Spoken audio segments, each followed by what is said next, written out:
أتت لتنتزع الشلفة الذهبية، أسماء خطيرة، ولكن فرق قد تكون عملية أو ورقة يستخدمها سالم بن فاران في مسار هذا الشيء. أعتقد أن سالم بن فاران هو المستهدف بحكم موقع الشيذمان. فارق هي المساندة في تنفيذ إحدى الخطط اللي هو بود قد يكون أنه يستنزف ناقة ماء أو يضغط على ناقة ماء للاستفزاز. فارق موجودة، ويمكن تحدث أيضا مفاجأة هي ثانية على السيارة، ومو بغريب أنها تختطف الرمز، لكن الشيذمان هي المستهدفة بحكم موقعها. الشيذمان بيكون الضغط عليها مباشر، والبدايل كل البدايل بيتم تدريجهن من خلال المسار، ايصال ناقه الى او بكر الى. ولكن احنا نتكلم عن الشيذمان، نتكلم عن الغزاليه فهد، نتكلم عن بلشه، كل هذه الاسماء في رصيدها العديد من الرموز تاتي لهجن الشحانيه، ومع مضمر صاحب خبره وباع طويل في مثل هذه الاشواط، فياتي بثلاثه اسماء لها العديد من الانجازات، فلذلك هو الاقرب لهجن الشحانيه لانتزاع الرمز. وكذلك الترشيحات تذهب مع الهجن الذي يتولى عملية تضميرها سالم بن فاران المري. نعم. أبو ثامر بعد هناك رقم 6 الغزيل للشيخ سعود بن فهد بن عبد العزيز الثاني مع المضمر حسين بن محمد بن سفران. الغزيل لها عدة إنجازات عندنا في ميدان الشحانية، ولها منافسات في الأشواط الرئيسية، وتحت إدارة مضمر له باع وخبرة حسين بن سفران. وجودها في هذا الشوط ممكن يخدمها الضغط على الشيذمان. الشيذمان تقوم في مقدمة الشوط، وراح يتم الضغط عليها من قبل هجن الشقب، وكذلك الهجن المساندة من هجن الشحانية على الشيذمان. لامار ومهر، ممكن تكون مهر ورقة ضغط من محمد بن خالد العطية، ممكن يكون في صالحها جايب اسم وحيد، والهجن اللي متوقعين منها انها تؤدي اداء طيب ما تكون في يومها، فتكون فرصة عند الغزيل نعم تنتزع الشلفة الذهبية أو تنافس عليها، تكون خطرة عليها، أو تنافس عليها وتكون خطرة عليها. طيب، أبرز الأسماء عند محمد بن خالد العطية لامار ومهر، الأبرز فيهم لامار. إنجازاتها وصيفة مثل ما ذكر أيضا أبو نواف، وأشار إلى خطورة لامار في مسار هذا الشوط. تغيير وين بيكون موقعها فهد؟ في الصفوف الخلفية، ما تكون وراء. في الصفوف الخلفية. ما راح يقدمها جابر؟ لا، ما اعتقد.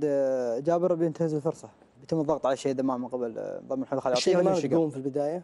الشيذمان نعم تقوم في مقدمة الشوط وتبعد وتروح. نعم تروح في الشوط. بلشة طبيعة ركضها ابو نواف؟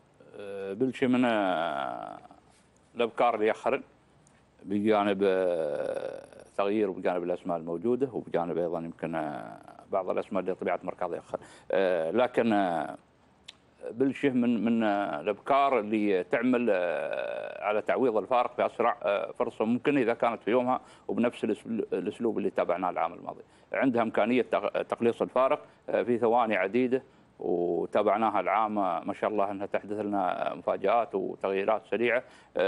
هل بلشه تظهر بنفس المستوى اللي معهود عنها العام الماضي ونفس الاسلوب، ام لا زالت في طور التجهيز؟ واعتقد انها اذا كانت في طور التجهيز هذا العام راح عليها ومن راح في العام القادم، واذا كانت واصله الى يومها فاليوم يومها. نعم.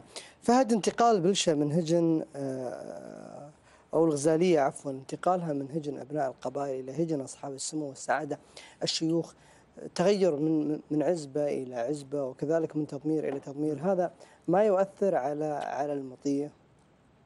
لا شك انه يأثر، وهي راحت هي رشحت نفسها أن تكون في هجن المؤسسات، وراح تكون مع هجن في نفس مستواها تقريبا، صاحبات رموز.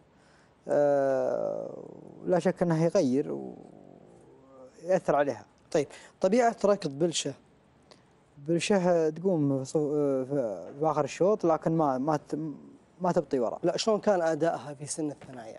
في سن الإجداع. في سن الثنايا هذا العام خذت سيارة في سباق الأمير الوالد. شلون كان أدائها؟ قامت وراء الخمس واستلمت الحلال وابعدت من الشوط. نعم. تشوف انها اقوى من الشيذمان؟ لا. طيب، ما اشوف انها اقوى من الشيذمان. هي ليش رشحتها؟ البكرة لها ماضيها رمزين، والشيذمان في ماضيها رمز، لكن بلشه الشيذمان بيتم الضغط عليها. يعني انت تشوف ان الشيذمان افضل، ولكن الشيذمان بحكم انها ماخذه الرمز في مهرجان سيدي سمو الامير الوالد راح تستهدف من قبل المشاركين في مسار هذا الشوط، وهذا راح يستنزف طاقتها ومخزونها العالي. نعم. فلذلك يعطي المجال أكثر لبلشة صاحبة السيارتين وكذلك التوقيت المميز، أو صاحبة رمزين وسيارة وتوقيت مميز. ويوم نتكلم عن توقيت اليوم، بلشة تعودنا عليها في أشواط الرموز دائما توقيتها حدث. توقيت 8:44 جابت في سن نعم. الغزالية أنت تشوف أن عملية الانتقال قد تؤثر عليها نوعا ما في المشاركة مع هجن أصحاب السمو والسعادة الشيوخ، وكذلك النوعيات المتواجدة في مسار هذا الشوط. نعم صحيح. الغزالية بكرة قوية، وشفنا أدائها وانفرادها في أشواط بناء الغبال، وصنفت نفسها أنها تكون من هجن المؤسسات. إذا كانت الغزالية بنفس أدائها وفي يومها بتكون قوية رقم خطر. رقم خطر. طيب من راح يبادر بجر الشوط أبو نواف؟ نعم. هجن الشحانية أو هجن الشقب، أو خلينا نتكلم يمكن بطبيعة ركض الشيدمان تكون دائما في المقدمة. نعم. طيب هنا راح تكون المبادرة بالضغط أكيد من هجن الشقب. من هجن الشقب. بمن؟ أعتقد أن بغادير والفراشة أول من راح في هجن الشقب بالضغط على الشيدمان، إذا قامت الشيدمان مباشرة كراس حربة. كراس حربة. كراس حربة. طيب. إذا تأخرت الشيدمان قليلا قد يكون الشوط في بدايته هادي، وأيضا سعيد بن عبد الهادي هذه الفرصة أكيد بيعمل عليها كثير، وبيكون متريث لحين وصول الشيدمان إلى رأس حربة الشوط، ثم الضغط عليها تمهيدا لوصول أساطير والزبارة. طيب في ظل وجود أساطير والزبارة وصيفة المؤسس وكذلك وصيفة مهرجان سيدي سمو الأمير الوالد، وكذلك تاها اللي هي أفضل بالتوقيت مثل ما ذكر فهد المهندي. نعم. من بلشة، وأنت رشحت بلشة، ولكن إذا رجعنا للتوقيتات الزمنية فأنا صحيح. أعطي الأفضلية لتاها. نعم. بهجن الشقب بحكم توقيتها الزمني. لو رجعنا على التوقيتات وعلى الانجازات اللي اخر كلهن لهن انجاز، واقرب انجاز الشيدمان صاحبه الرمز، لكن نبني توقعاتنا على او تحليلاتنا على عده توقعات، ومنهن ما ذكرنا لك سابقا بان قد نرى ان الشيدمان تستهدف، وان الشوط فيه انا اتكلم اعصار. انا معك. هذا الاعصار ياثر عشان اوصل لك. لا انا اتكلم على تيها هي انا بجيك. معلش خليني اقول لك ابو نواف، انا اتكلم على تيها. طيب انا بجاوبك من خلال على تيها. انت رجعت على شيدمان، انا اتكلم على تيها وبلشه فقط. تيها طيب. وبلشه. طيب. انا اشوف ان توقيت، خليني اقول لك ابو نواف الله يجزاك خير. نعم. تيها افضل من توقيتها الزمني، افضل من توقيت بلشه. صحيح. ليش ذهب الترشيح مع بلشه؟ طيب انا الحين ابغى اعطيك جزئيه، الشوط اذا كان مجرور في مبادره، هذا اللي ابغى اوصل لك من خلال الكلام. الشوط اللي كان مجرور وفي مبادره من اكثر من طرف تتغير اساليب الهجن الموجوده. اساليب الهجن الموجوده فيه، بعضها يستنزف. انا معك. هذا اذا كان نعم. هذا اذا كان ابو نواف ان هجن الشقب نعم. داخله باسمين. نعم. هي داخله باساطير والزباره وصيفه رموز.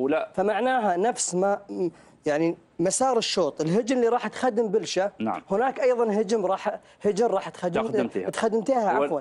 ولا تستبعد ان في هجن من هجن ايضا الشحانيه تستفز فيها في نفس الوقت، وفي نفس الوقت وتظهر في فتره، وفي نفس الوقت في هجن لمؤسسه الشقب راح تستفز بلشه. هذا المتوقع. نعم. لكن انا اتكلم هنا الافضليه نعرف مخزون بلشه اعلى من مخزون تيها. عندها مخزون لا يجارى، وعندها انطلاقه قويه اعلى من مخزون تيها. نعم. اللي نعهد الماضي. نعم. رصيدها رمزي. هذه النقطه اللي انا ابحث عنها. بالتوقيت الزمني. نعم. بالتوقيت الزمني الافضل مثل ما ذكر فهد المهندي تيها بثانيه واحده، حتى لو كان نعم. جزء من الثانيه، ولكن صحيح. هي اخذت الافضليه. صحيح.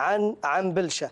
فلذلك التوقعات والترشيحات يفترض انها تكون مع تيها الاقرب بالتوقيت الزمني، ولكن من وجهه نظر ابو نواف اللي رشح بلشه لانتزاع الرمز، ان بلشه صبرها واحتياطيها ومخزونها اكثر من تيها في مسارها، وماضيها رمزي، وماضيها ايضا رمزين. ايضا هذه علامه اخرى، وهذه هي الاجابات اللي انا ابحث عنها من خلال هذا السؤال ابو نواف. مشاهدينا الكرام، شوط مليء بالاسماء وصيفه الرموز، واللي ايضا في رصيدها رمزين وسياره وافضل توقيت، واللي حامله ايضا اللقب، واللي ماخذه الرمز في مهرجان سيدي سمو الامير الوالد. طبعا مبعده هي صاحبه الرمز في مهرجان سيدي او في مهرجان عفوا المؤسس مع هجن الشحانيه، وكذلك مع شبر المضمرين جابر بن سالم بن فران لا تتواجد في مسار هذا الشوط. الان ننتقل الى هذا الفاصل ومن ثم نعود لنستكمل ما تبقى معنا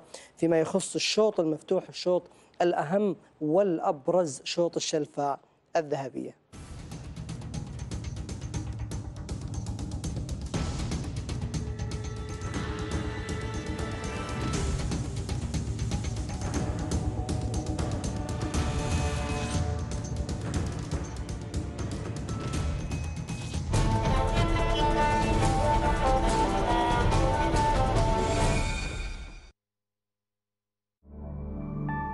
الراعي البلاتيني. رياضة. سؤالك عن كرة القدم. زين. السؤال الذهبي، يا سلام، معلومات عامة، يا سلام. 1980 2000 ريال، مبروك. إجابتي الصحيحة 1000 ريال يا سعدة بالفعل. جغرافيا، الله يعينك، يا سلام، ماشية صح. تسألني مرة ثانية؟ لا أقول إن شاء الله 6. الله يعينك. 11 إن شاء الله. ولا 6؟ لا 11 إن شاء الله. مو ب7. سوق واقف تشاهدونه الجمعة الساعة 9 مساء مباشرة على قناة الريان. تعلن قناة الريان الفضائية عن تغيير ترددها على القمر الصناعي سهيلسات بتقنية الSD اعتبارا من تاريخ 3 إبريل 2019 مع بقاء ترددات الHD كما هي. قمر سهيلسات 2 SD على مدار العربسات، التردد 10730، الاستقطاب أفقي، معدل الترميز 30,000، معامل تصحيح الخطأ 3/4، إشارة إرسال البث DVB-S، التعديل QPSK.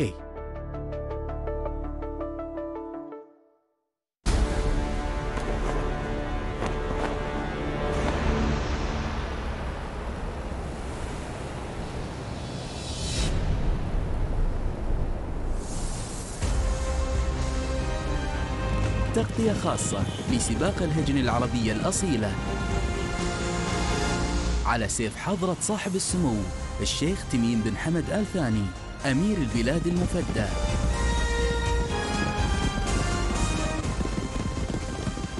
ضمن برنامج الريس، تشاهدونه يومياً حتى 10 من أبريل الساعة 8 مساء مباشرة على قناة الريان. السلام عليكم ورحمة الله وبركاته. برنامجكم الأسبوعي المطوع. العبادة هي اسم جامع لكل ما يحبه الله ويرضاه من الأقوال والأعمال. إن في الجسد لمضغة إذا صلحت صلح الجسد كله. فعلاقة الإخلاص ترتبط بالمحبة. إذا الإنسان يحب الشيء يخلص له. ولا يجوز القسم بغير الله سبحانه وتعالى في حق البشر. لذلك النبي عليه الصلاة والسلام قال: من كان حالفا فلا يحلف إلا بالله. ولو كان هذا الإنسان عظيما بلغ ما بلغ. أن الأبوين يحتاجون ما تحتاجه أنت في الصغر. لا تستأفف ما تقوم به من عمل نحوهما إلا وأنت طيب النفس متقبلا لهم. فبضاعة عدم الوفاء هي الخسارة. المطوع تشاهدونه الجمعة الساعة 1 ظهرا على قناة الريان.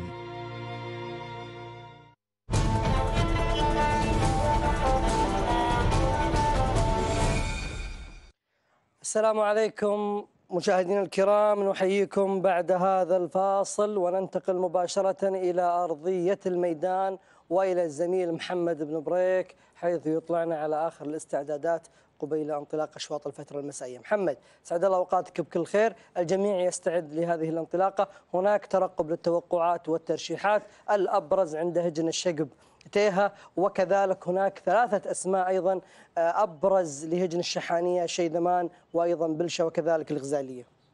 حياك الله أخوي سالم، ومساءك سعيد ومساء ضيوفك ومشاهدينا الكرام. بالفعل الليلة ليلة ملحمة في أقوى أشواط الثنايا، الشلفة الذهبية الشوط المفتوح، وكذلك الخنجر الذهبي المفتوح لهجن أصحاب السمو سعادة الشيوخ.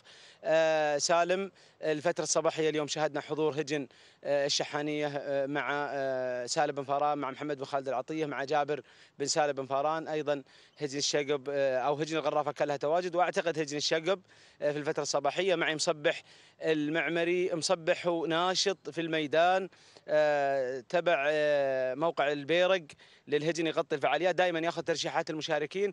يا مرحبا يا مصبح وسعداء بوجودك. يا هلا ومرحبا بك، ونرحب بمتابعين قناة الريان. نعم. ونقول لهم الليلة إن شاء الله في أشواط إثارية حماسية. نعم. بنشاهد إن شاء الله.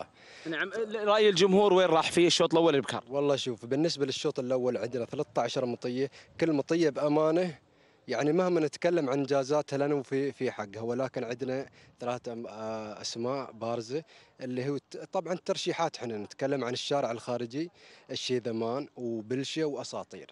نعم. أساطير طبعا مملوكة لهجن الشقب، والشيذمان هجن الشحانية، إدارة وتضمير سالم بالفاران، وكذلك بلشة هجن الشحانية وتضمير وإدارة سالم بالفاران. وشوط القعدان؟ شوط القعدان المنافسة بتكون ما بين يعني رأي الجمهور اللي التقيته. الجمهور، أنا أتحدث عن رأي الجمهور وليس عن رأي مصبح. ورأي مصبح مطلوب بعد، بيض الله وجهك بحكم خبرتك. الله ألف خير، جزاك الله خير يا أبو بريك. طبعا بنشاهد منافسات ما بين هجن الشقب وهجن الشحانية، اللي هو دخان وجبل.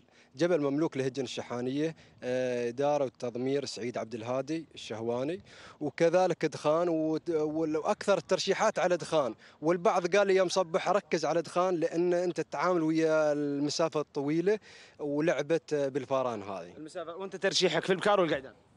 ترشيحي يا ابو بريك محمد، انا اقول لك انا يمكن بختلف، بروح من يشوف ابرز في هجن الشقب وكذلك هجن الشحانيه تيها. نعم. اما بالشوط الثاني اللي هو شوط القعدان المفتوح، تشوف ابرز سؤال من اخوي سالم بن ثامر، ابرز في شوط البكار تيها ولا بلشه؟ نعم محمد، تيها افضل توقيت بناء على ما ذكر فهد من بلشه. يعني طبعا فهد يشوف ان تيها هي الافضل والابرز لدى هجن الشقب. ولكن لا تنسى في المهرجان هذا لاحظنا هجن الشقب في تألق. نعم. والليله انا اتوقع سعيد عبد الهادي مدخل له 5 أسماء، وبيكون له كلمه في الشوط. مدخل 4 وسالم بن جابر بن جبران عنده. نعم 4 عند سعيد. نعم. ولكن بنشاهد لعبه في الشوط. ترشيحك؟ ترشيح عند اساطير ان شاء الله. عند اساطير هجن الشقب. نعم. والقعدان ترشيحك؟ عند دخان. عند دخان. بيض الله وجهك مصبح، شكرا جزيلا. وعطنا الكشف شوي على اساس جايني المضمر الشبل. بيض الله وجهك. المضمر الشبل جابر بن سالم بن فران متواصل معنا. انت ذكرت سالم خلال الفتره الصباحيه اللي دائما الكل مجمع عليها ما عدا زميلنا ابو ذيب غانم. انت ذكرته انه يقول نظري هذه ما تمشي. خلينا نشوف راي الشبل. يا مرحبا يا جابر وفالك التوفيق وناموس الليل. مرحبا لك توفيق. نعم. الشوط هذا فيه 13 بكره، ابرزها بلشه والشيدمان لهجن الشحانيه واساطير وتيها عند هجن الشقب. ايضا انت محضر اكثر من اسم او اسم واحد عندك واسمين عند محمد بن خالد عطيه. صحيح طبعا. نعم. كيف يكون مسار الشوط يا جابر؟ شيدمان دائما تقود الشوط، بلشه تاخر، في عده اسماء هجن مرشحه. كيف قراءتك للشوط قبل انطلاقته؟ على كل منهم قدم هجن طيبة، ونتمنى التوفيق لنا والجميع إن شاء الله. نعم. هل أنت تتوقع الشوط بيكون فيه حرق أوراق من البداية؟ لازم الشوط اللي قدم فيه الرمز لازم يضحي بهجن سباق. نعم. طبيعة ركض الشيدمان كيف دائما تندفع في المقدم؟ تندفع قدام وتواصل. نعم. الأسبوع مركز الأمير واد قامت راس وانتهت راس. قامت راس. لكن أتوقع الليلة، وأنت تتوقع يا جابر، هل البديل جاهز لشيدمان في حالة أن تم الضغط عليها من الستارت؟ والله إن شاء الله أنها تقوم راس وتنتهي راس. نعم. وبلشة آخر استعداداتها؟ بلشة مستعدة. نعم. زين. أبرز المرشحات في هجن الشقب من خلال متابعتك للهجن؟ والله هجن الشقب مقدم هجن طيبة ونتمنى التوفيق لنا والحق إن شاء الله. أبرز الهجن جابر إذا بتعرف؟ كلهم مقدمين لهم هجن. تيها ولا أساطير ولا الزبارة؟ كلها سباق ما فيها كلام. نعم. وشوط القعدان يا جابر احنا مقدرين الظرف ونقول بيض الله وجهك على تواصلك مع وسائل الاعلام من بدايه المهرجان. جابر هذا شيء يحسب لك، بيض الله وجهك. شوط القعدان كلها سباق ما فيها كله مقدم اسمه ما عنده، ما حد قدم للرمز الا مطيه سوق. ابرز المرشحات بوجهه نظرك؟ كلها سباق الله يبارك فيه. 6 اسماء عندنا. كلها سباق.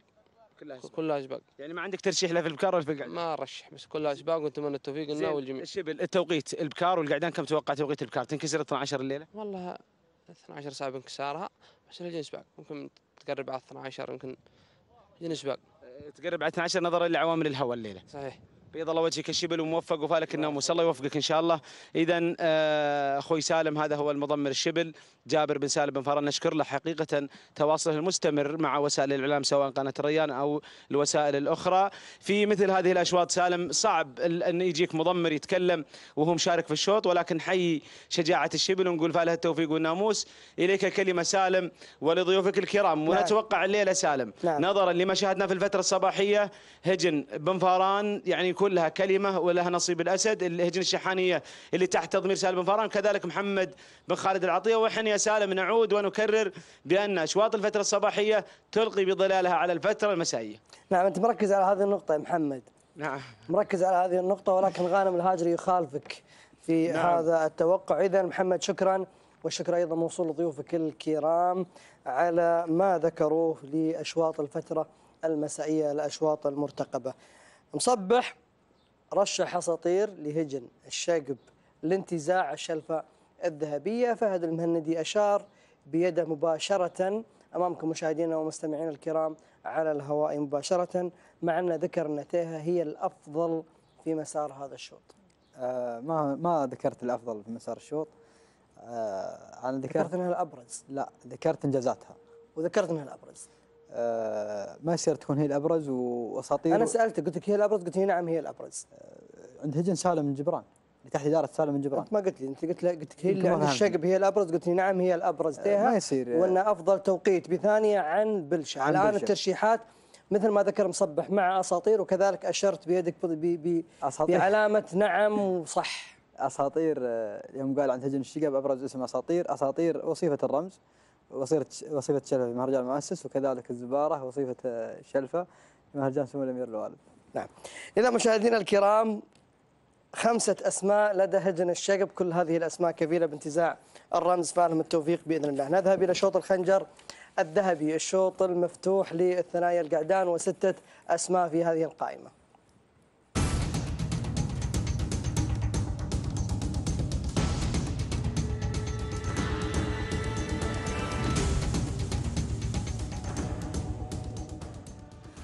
ستة أسماء في هذه القائمة، كل هذه الأسماء أتت لتنتزع الخنجر الذهبي في شوط الثنايا القعدان، الشوط المفتوح. الأبرز هو دخان صاحب رمز المؤسس، وكذلك صاحب الرمز في مهرجان سيدي سمو الأمير الوالد.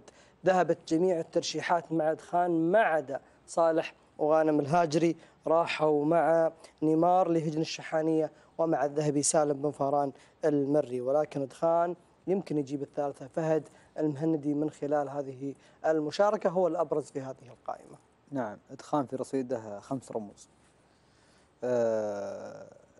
نشوف جبل صاحب رمز العام الماضي، وقلة اشتراكاته في هذا الموسم يمكن ما يكون حاضر اليوم. اللي هو جبل عند قلة الاشتراكات ما تساعده اليوم في أتوقع.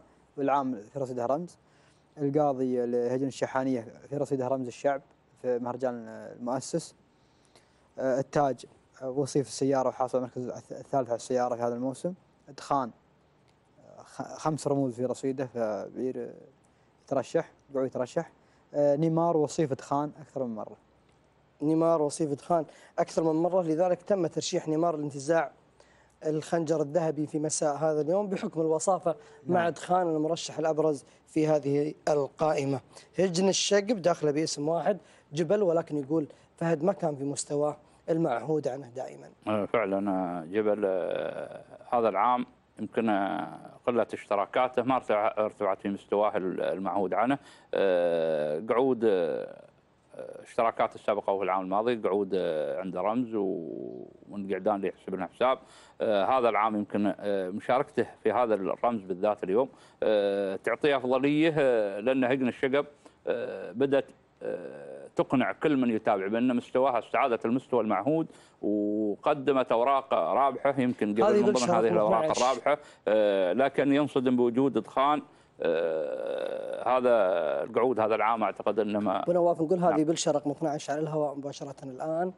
للتحضير نتمنى ان شاء الله بلشة معها 3 نقاط راح تضاف لابو نواف لو اخذت الرمز. ان شاء الله ابو نواف وكل المرشحين بعد اللي يعولوا عليها ياخذوا الشيدمان راح معها سالم السندوانه، وهنا راح توصل للمنافسه والمركز الاول مره اخرى. نعم هذه غيبيات، ونسال الله التوفيق لكل المشاركين اولا. ثم اتمنى ان بلشة تاخذ المركز الاول. انا اتمنى بلشة تاخذ المركز الاول فعلا، ولا اتمنى ايضا للشيدمان الا كل التوفيق.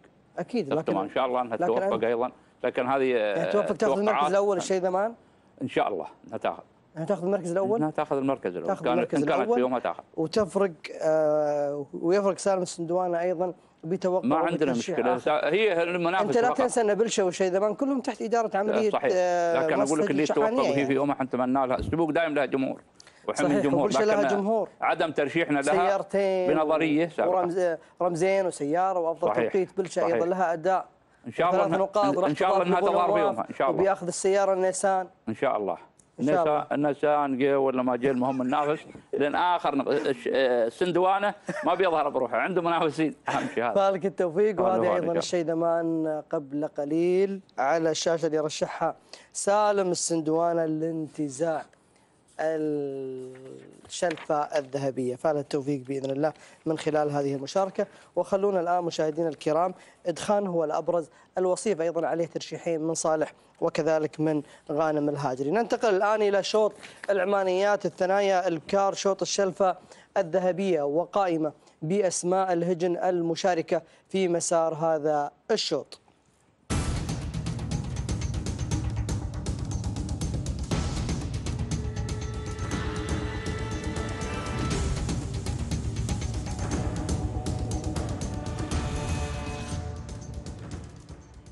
إذا مشاهدينا الكرام 8 أسماء في هذه القائمة. الندرة هجن الشقب تأتي باسمين، جفلة والنعامة لانتزاع الشلفة الذهبية. اليافل لهجن الغرافة أيضا تأتي بهذا الاسم لانتزاع الشلفة الذهبية.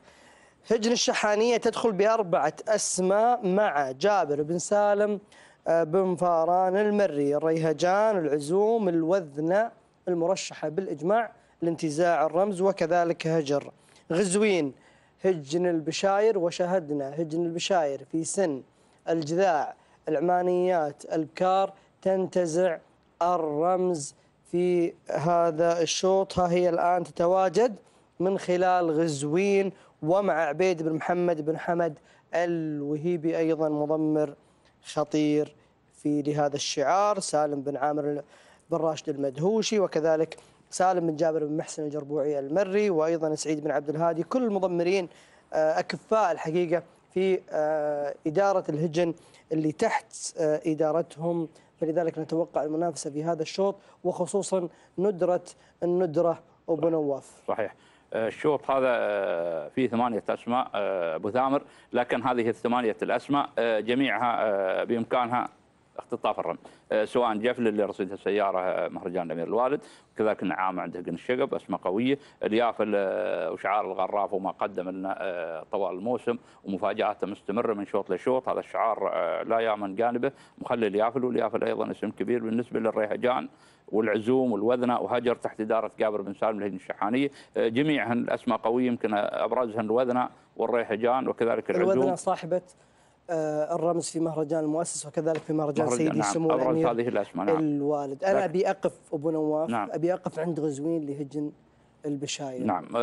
غزوين هجن البشاير قدموا لنا مشاركه مقنعه في اول ظهور لهم على ميدان الشحانيه في سن الجذاع. في سن الجذاع. غزوين رصيدها ايضا رمز ميدان الصحار ختام الاتحاد العماني. متى هذا الرمز؟ في سن الثنايا؟ في سن الثنايا، نعم، قبل شهر قبل شهر تقريبا، على مشارف شهر بداية 3 كذا، شهر وأيام. نعم. وقدمت أيضا عرض قوي، لكن ندري أن ظروف التحميل أبو ثامر وما صادف من عوائق وهواء وغيره يمكن يخل بالهجن، ويمكن تظهر في يوم هذا في علم الله. نعم. إذا ظهرت في يومها من الأسماء القوية، وعبيد بن محمد ترى من المضمرين أيضا الأكفاء اللي يديرون الهجن إدارة ناجحة. نتمنى له إن شاء الله أن يكون تواجد مع أخواننا هذه الليلة، وان تمثل السلطنه خير تمثيل. هذا الامل منشود من خلال تواجد غزوين، والمشاركه هي لحم. اذا غزوين في رصيدها رمز لهجن البشاير، وشفنا ادائهم في شوط العمانيات الجذاع الكار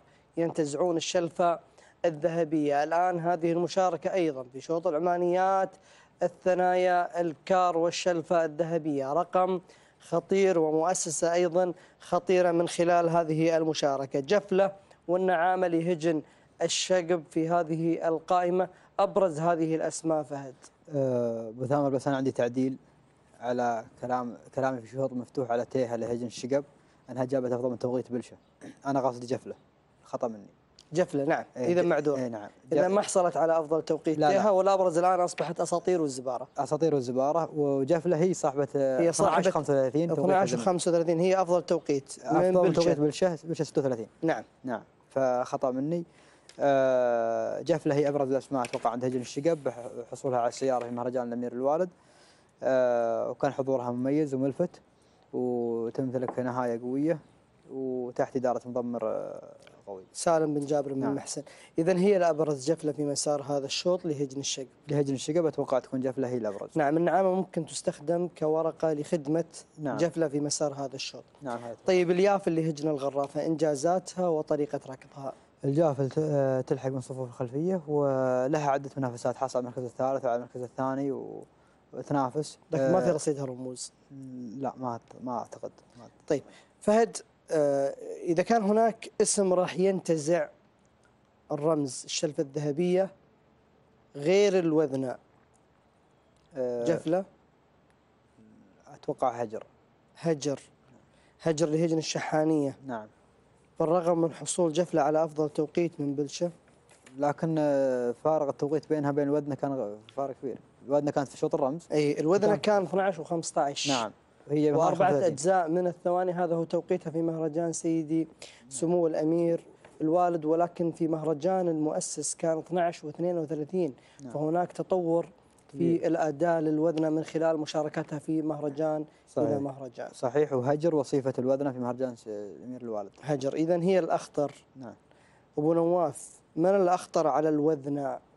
والله الشعار أعتقد خطورته من نفسه، ما فيها يمكن خطورة كبيرة على الوذنة بحكم ما قدمت، لكن ريهجان أيضا اسم صعب. ريهجان تقول ما في خطورة وبعدين تقول ريهجان. أقول لك أنت طلبت مني اسم، ولا أنا أقول لك أن الوذنة أبرز الأسماء ويمكن الخطورة ما تجي، يعني إذا كانت فيها خطورة في نفس الشعار. نعم، إذا ما في خطورة على الوذنة بناء على توقعات أبو نواف، ولكن بحكم أني أنا طلبت منه اسم فأعطاني ريهجان، ولكن في تصوره أن ما في أي خطورة على الوذنة، هي صاحبة الرمز، هي صاحبة الرمز إن شاء الله. ففالهم بإذن الله، فالهم التوفيق بإذن الله من خلال هذه المشاركة. خلونا ننتقل إلى قائمة بأسماء الثنايا القعدان، شوط العمانيات والخنجر الذهبي.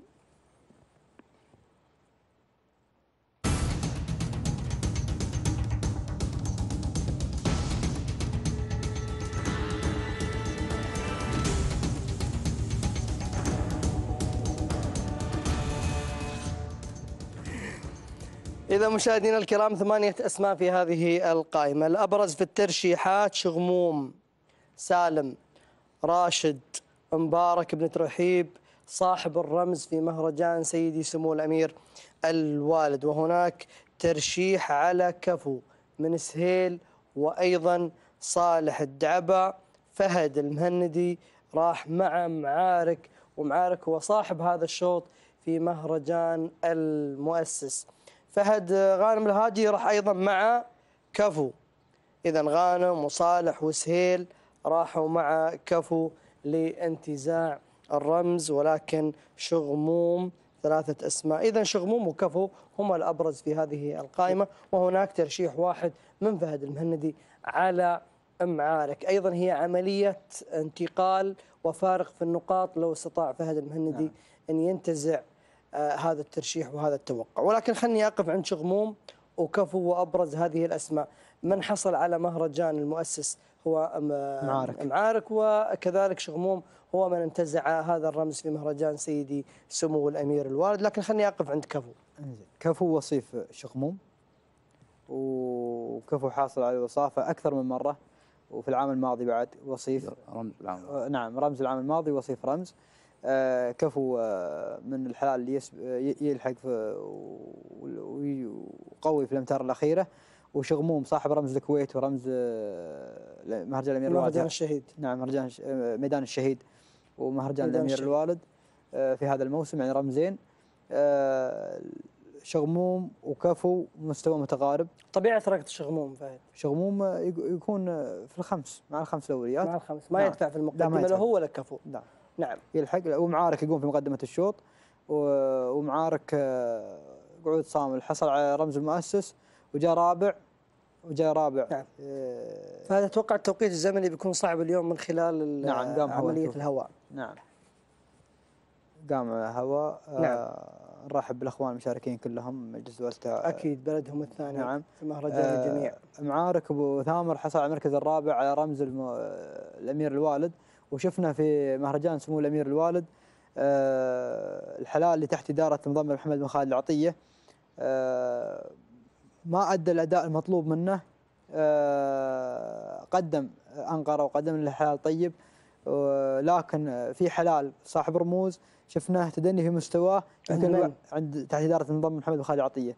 شفناه يمكن فيه وعكه صحيه وفي ضلاع لكن عوض الاداء هذا في هذا المهرجان. يرحمك الله يا ابو نواف. شفنا تميز هجن محمد بن خالد العطيه في هذا المهرجان بعكس مهرجان الامير الوالد. شفنا اداء هجنه في سن اللقايه والجذاع اداء طيب، وشفناه اليوم بعد حاصل على المركز الاول والوصافه في اكثر من شوط.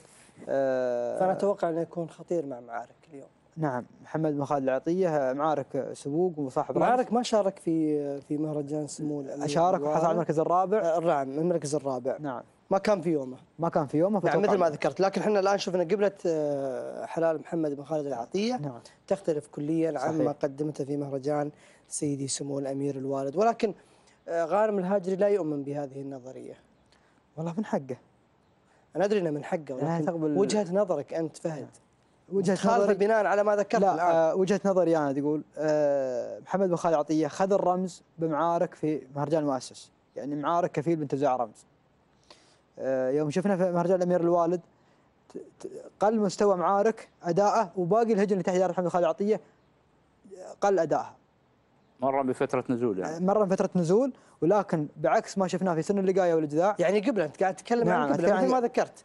انت قلت انه كان قبل حلال محمد في مهرجان سمو الامير الوالد ما كانت في مستواها. صحيح. لكن الان شفنا قبلة حلال محمد بن خالد العطيه المشاغب اللي يتولى عمليه تضمير العديد من الاسماء لهذه المؤسسه العملاقه هجن الشحانيه في مستوى رائع في هذا المهرجان. فهذا دليل راح يحقق مع معارك الرمز من خلال تغير الاداء. صحيح. اذا احنا نتكلم عن قبلة حلال. نعم. اذا هي النظريه اللي يخالفها ابو ذيب الجميع يعتمدها، ولكن ابو ذيب يخالف هذه النظريه انه ما عنده شيء اسمه قبلة حلال. الحلال يفرق بمستواه وبادائه وبنوعيته. ابو ثامر ناكد الكلام اخونا ابو ذيب يوم تكلمنا عن قبلة الحلال وشفنا عن بالاخص مضمر محمد بن خالد العطيه في مهرجان سمو الامير الوالد. انقره هي راعيه الرمز ترى في سن الجذاع، شوط مفتوح تحت اداره مضمر محمد بن خالد العطيه. كل حلال محمد بن خالد العطيه ما ادى المستوى المطلوب، لكن انقره ادت المطلوب. كلام ابو ذيب هنا بعد لا بس ما يقف عند حاله استثنائيه. انا اتكلم بشكل عام. ابو ثامر هي اتكلم بشكل عام، يعني جميع هي مش قاعده، ولكن هي الاقرب الاقرب للصواب، يعني مؤشرات الحلال تقول هي الاقرب للصواب لا اكثر ولا اقل. لكن احنا شفنا بعض الاسماء والشعارات حلالها ما ادى، وقد تاتي واحده من هذه الاسماء لتنتزع وتظفر برمز في اي مهرجان. ولكن دائما اللي نشوف قبلة حلالة طيبة يكون عدد الرموز ومنافسته تكون اقوى حتى على المراكز المتقدمه، الثاني الثالث. الشوط هذا لذلك نظريه ابو ذيب الجميع يخالفها. ابو ثامر الشوط هذا انا اشوف فرصه ظهور كفو والعساس افضل من فرصه ظهور شغموم ومعارك. كفو والعساس بشعار الغراف. العساس قعود ايضا يلحق هذا وين اي شوط؟ في الشوط العمانيات. نعم العمانيات. العساس. هجن الغرافه ايضا يتواجد بهذا الاسم في ظل وجود 7 اسماء لهجن الشحانيه. يمكن سير تحدث الشوط المفاجاه. نعم يمكن تحدث مفاجاه، وسير الشوط يمكن يستوي فيه ضغوطات على معارك من خلال وجود شغموم. نعم طيب. عموما احنا ننتقل الى ارضيه الميدان، والتوقيت الزمني في الشوط المفتوح يتوقعون الاخوان انه يكون يكسرون 12، فلهم التوفيق باذن الله. وننتقل الى ارضيه الميدان نتابع 4 اشواط لسن الثنايا للبكار والقعدان، اشواط الرموز، الاشواط المفتوحه وكذلك أشواط العمانيات.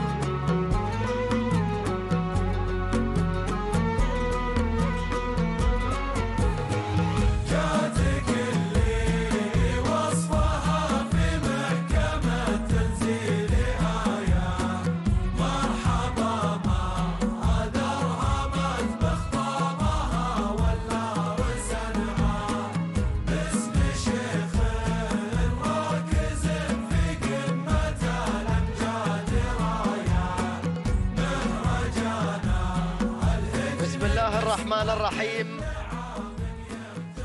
أيها الحفل الكريم، أيها الأخوة المتابعون الأعزاء أينما كنتم، سلام الله عليكم ورحمته تعالى وبركاته.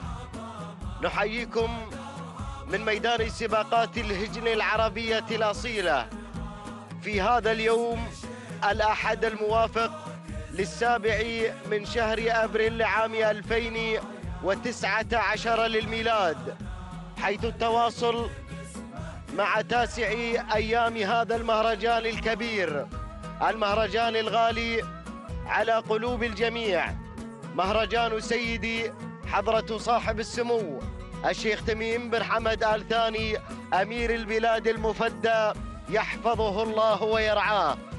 أشواطنا الرئيسية لهذه الأمسية الكبرى أشواط فيها رموز ذهبية، حيث سنشهد انطلاقة بداية هذه الرموز مع الشوط الأول، وهو الشوط الرئيسي الخاص بالثنايا البكار المفتوح، وتحدي على الشلفة الذهبية وسط مشاركة 13 اسما تمثل شعار هجن الشحانية وشعار هجن الشقب، بالإضافة إلى شعار سعادة الشيخ سعود بن فهد بن عبد العزيز بن حمد آل ثاني. فمرحبا بكل هذه الشعارات التي ستشكل إضافة كبيرة لمستوى التنافس والحماس والندية والإثارة. ما هي إلا لحظات قليلة تفصلنا عن إعطاء إشارة الانطلاق إذانا ببداية هذا الشوط الكبير المنتظر. إذن لحظات تحبس الأنفاس، لحظات فيها تلتهب المشاعر حماسا وترقبا لهذه الإثارة المتوقعة التي ستصل إلى أقصى مستوياتها بمشاركة هذه الشعارات والأسماء التي سنعلن وستعلن عن نفسها بعد قليل. إذن لمسات أخيرة تضعها اللجنة قبيل بداية هذا الشوط الرئيسي، الشوط الأول، شوطنا المفتوح.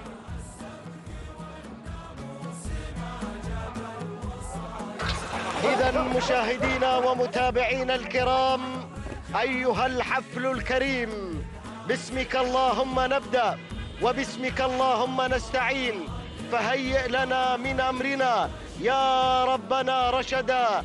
أيها الأخوة الأعزاء، مشاهدينا عبر قناة الريان الفضائية ومتابعينا الأفاضل عبر قناة الكأس الرياضية، متابعينا عبر وسائل الإعلام المختلفة، هكذا ينطلق شوط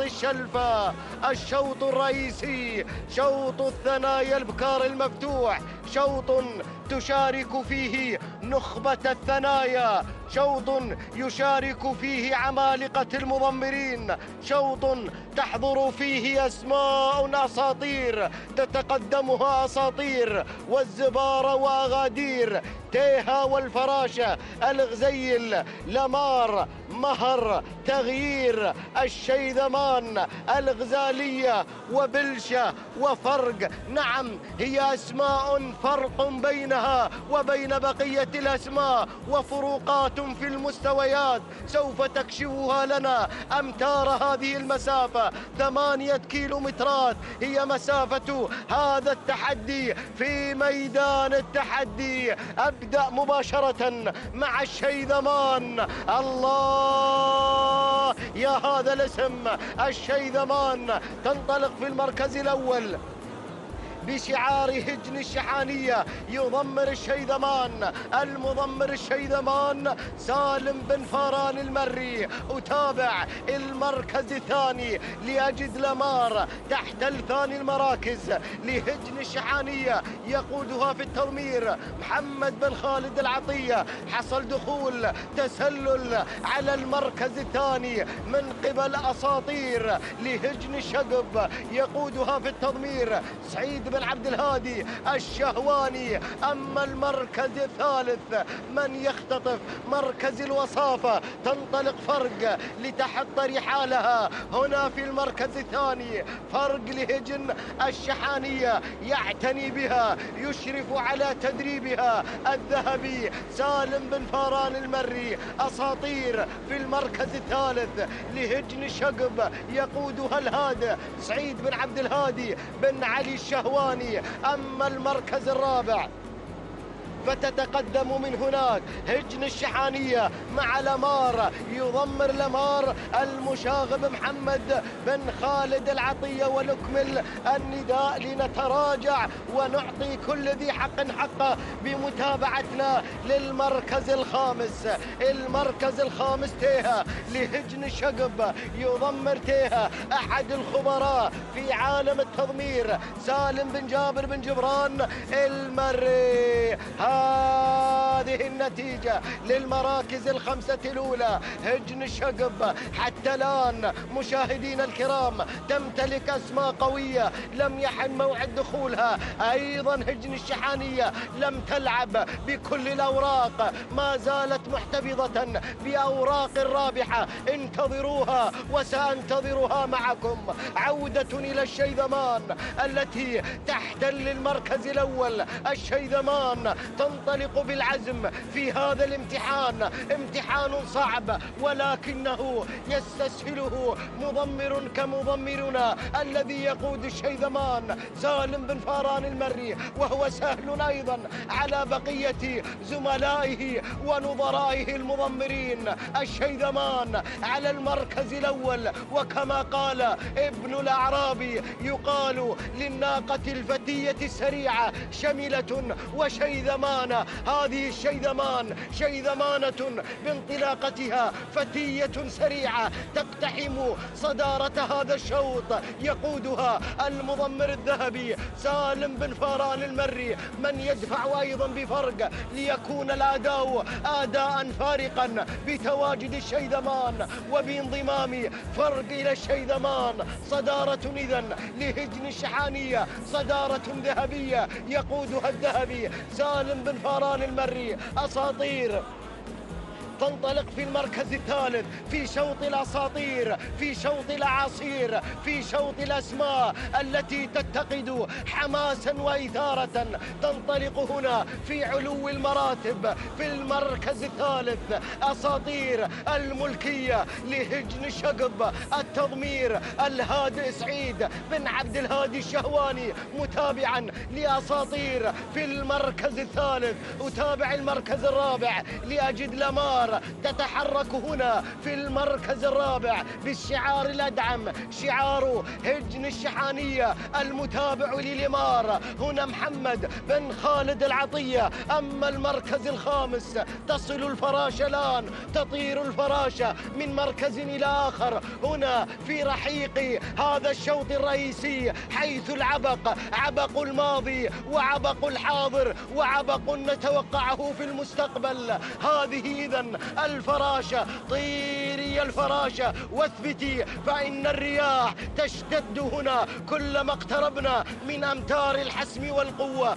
الفراشة الآن تحلق في المركز الخامس وتطير من المرتبة الخامسة إلى المرتبة الرابعة لهجن الشقب. يقودها هادي المضمرين سعيد بن عبد الهادي الشهواني. هذه النتيجة للمراكز الخمسة الأولى المتقدمة في ندائنا الذي نتوقعه إن شاء الله أن يكون موفقا بإذاعتنا للخمسة الأسماء الأولى.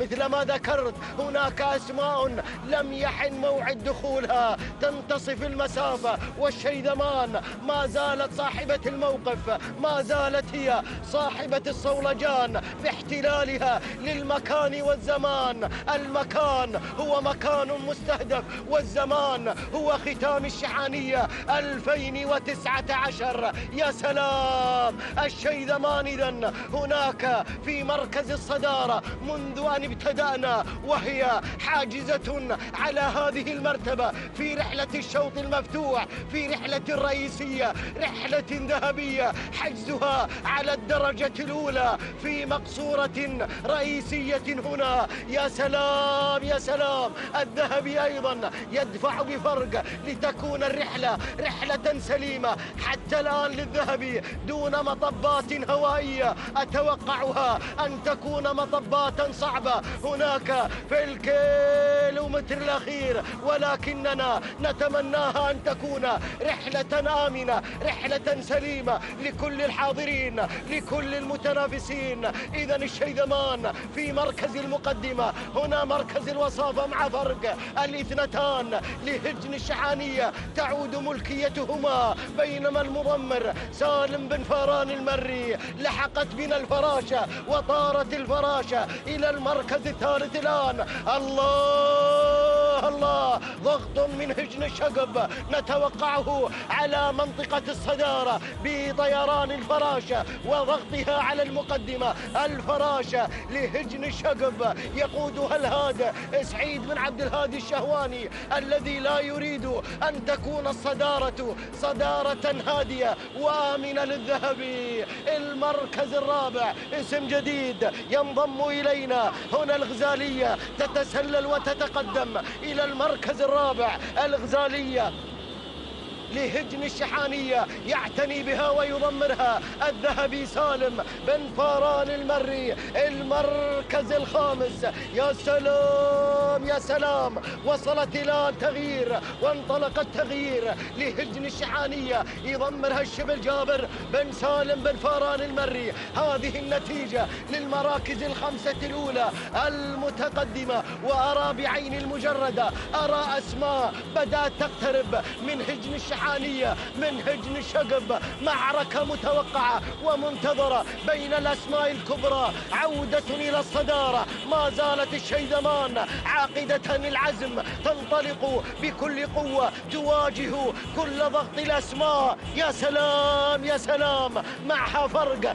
هذه الشيدمان تستعرضها لكم عدسات شاشة قناة الريان. كيلوين متر تفصلنا عن خط النهاية، عن معرفة البطلة في شوط هذا المهرجان، شوط الثنايا الأول، الشوط الرئيسي، الشوط المفتوح. حتى الآن يسير لمصلحة الذهبي، يسير لمصلحة الشيدمان التي تحتل المركز الأول. المركز الثاني فرق لهجن الشحانية الذهبي سالم بن فاران المري حتى الآن مسيطر متصدر متحكم بزمام الأمور، في يده زمام المبادرة، لن يتزحزح ولن يتراجع عن هذه المكانة. المركز الثالث الفراشة لهجن الشقب سعيد بن عبد الهادي الشهواني. أما المركز الرابع تحلق هنا الغزالية لهجن الشحانية الذهبي سالم بن فاران المري في التضمير. خامسا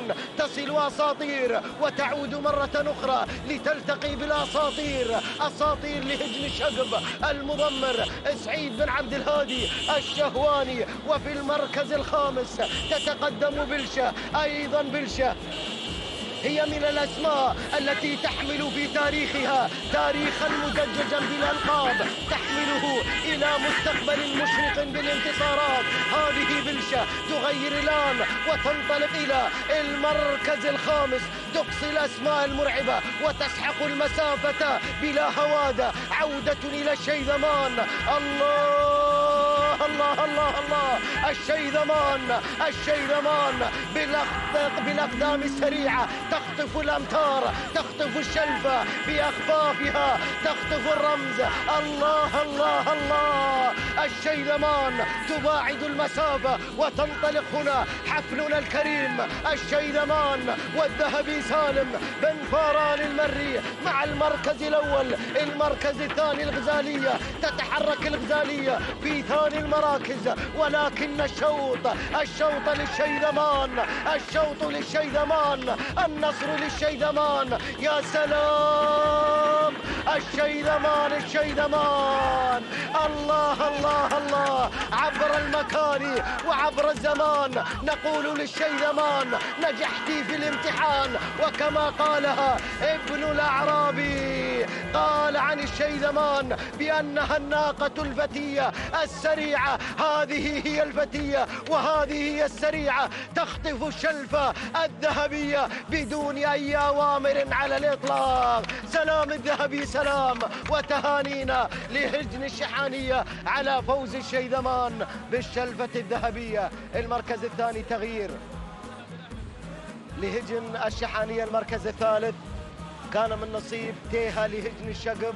المركز الرابع أساطير لهجن الشقب. والمركز الخامس جاءت فيه فرق لهجن الشحانية. مشاهدينا الكرام، هكذا إذن تسحق المسافة الشيذمان، تنتصر في هذا الامتحان الشيذمان، تتألق الشيذمان، تبدع الشيذمان. جميلة أنت أيتها الشيذمان. هذه إذن الشيذمانة الشيذمان تنتزع الشلفة الذهبية بزمن مقداره 12 دقيقة 9 ثواني 7 أجزاء من الثانية. تهانينا لهجن الشحانية على هذا الفوز الكبير، والتهنئة نزفها عبر الهواء مباشرة إلى المضمر الذهبي سالم بن فاران المري. تهنئة أخرى أيضا لهجن الشحانية بمناسبة حصول الغزالية على المركز الثاني بتوقيت زمني مقداره 12 دقيقة 16 ثانية 5 أجزاء من الثانية. تهانينا لهجن الشحانية وللذهبي سالم بن فاران المري.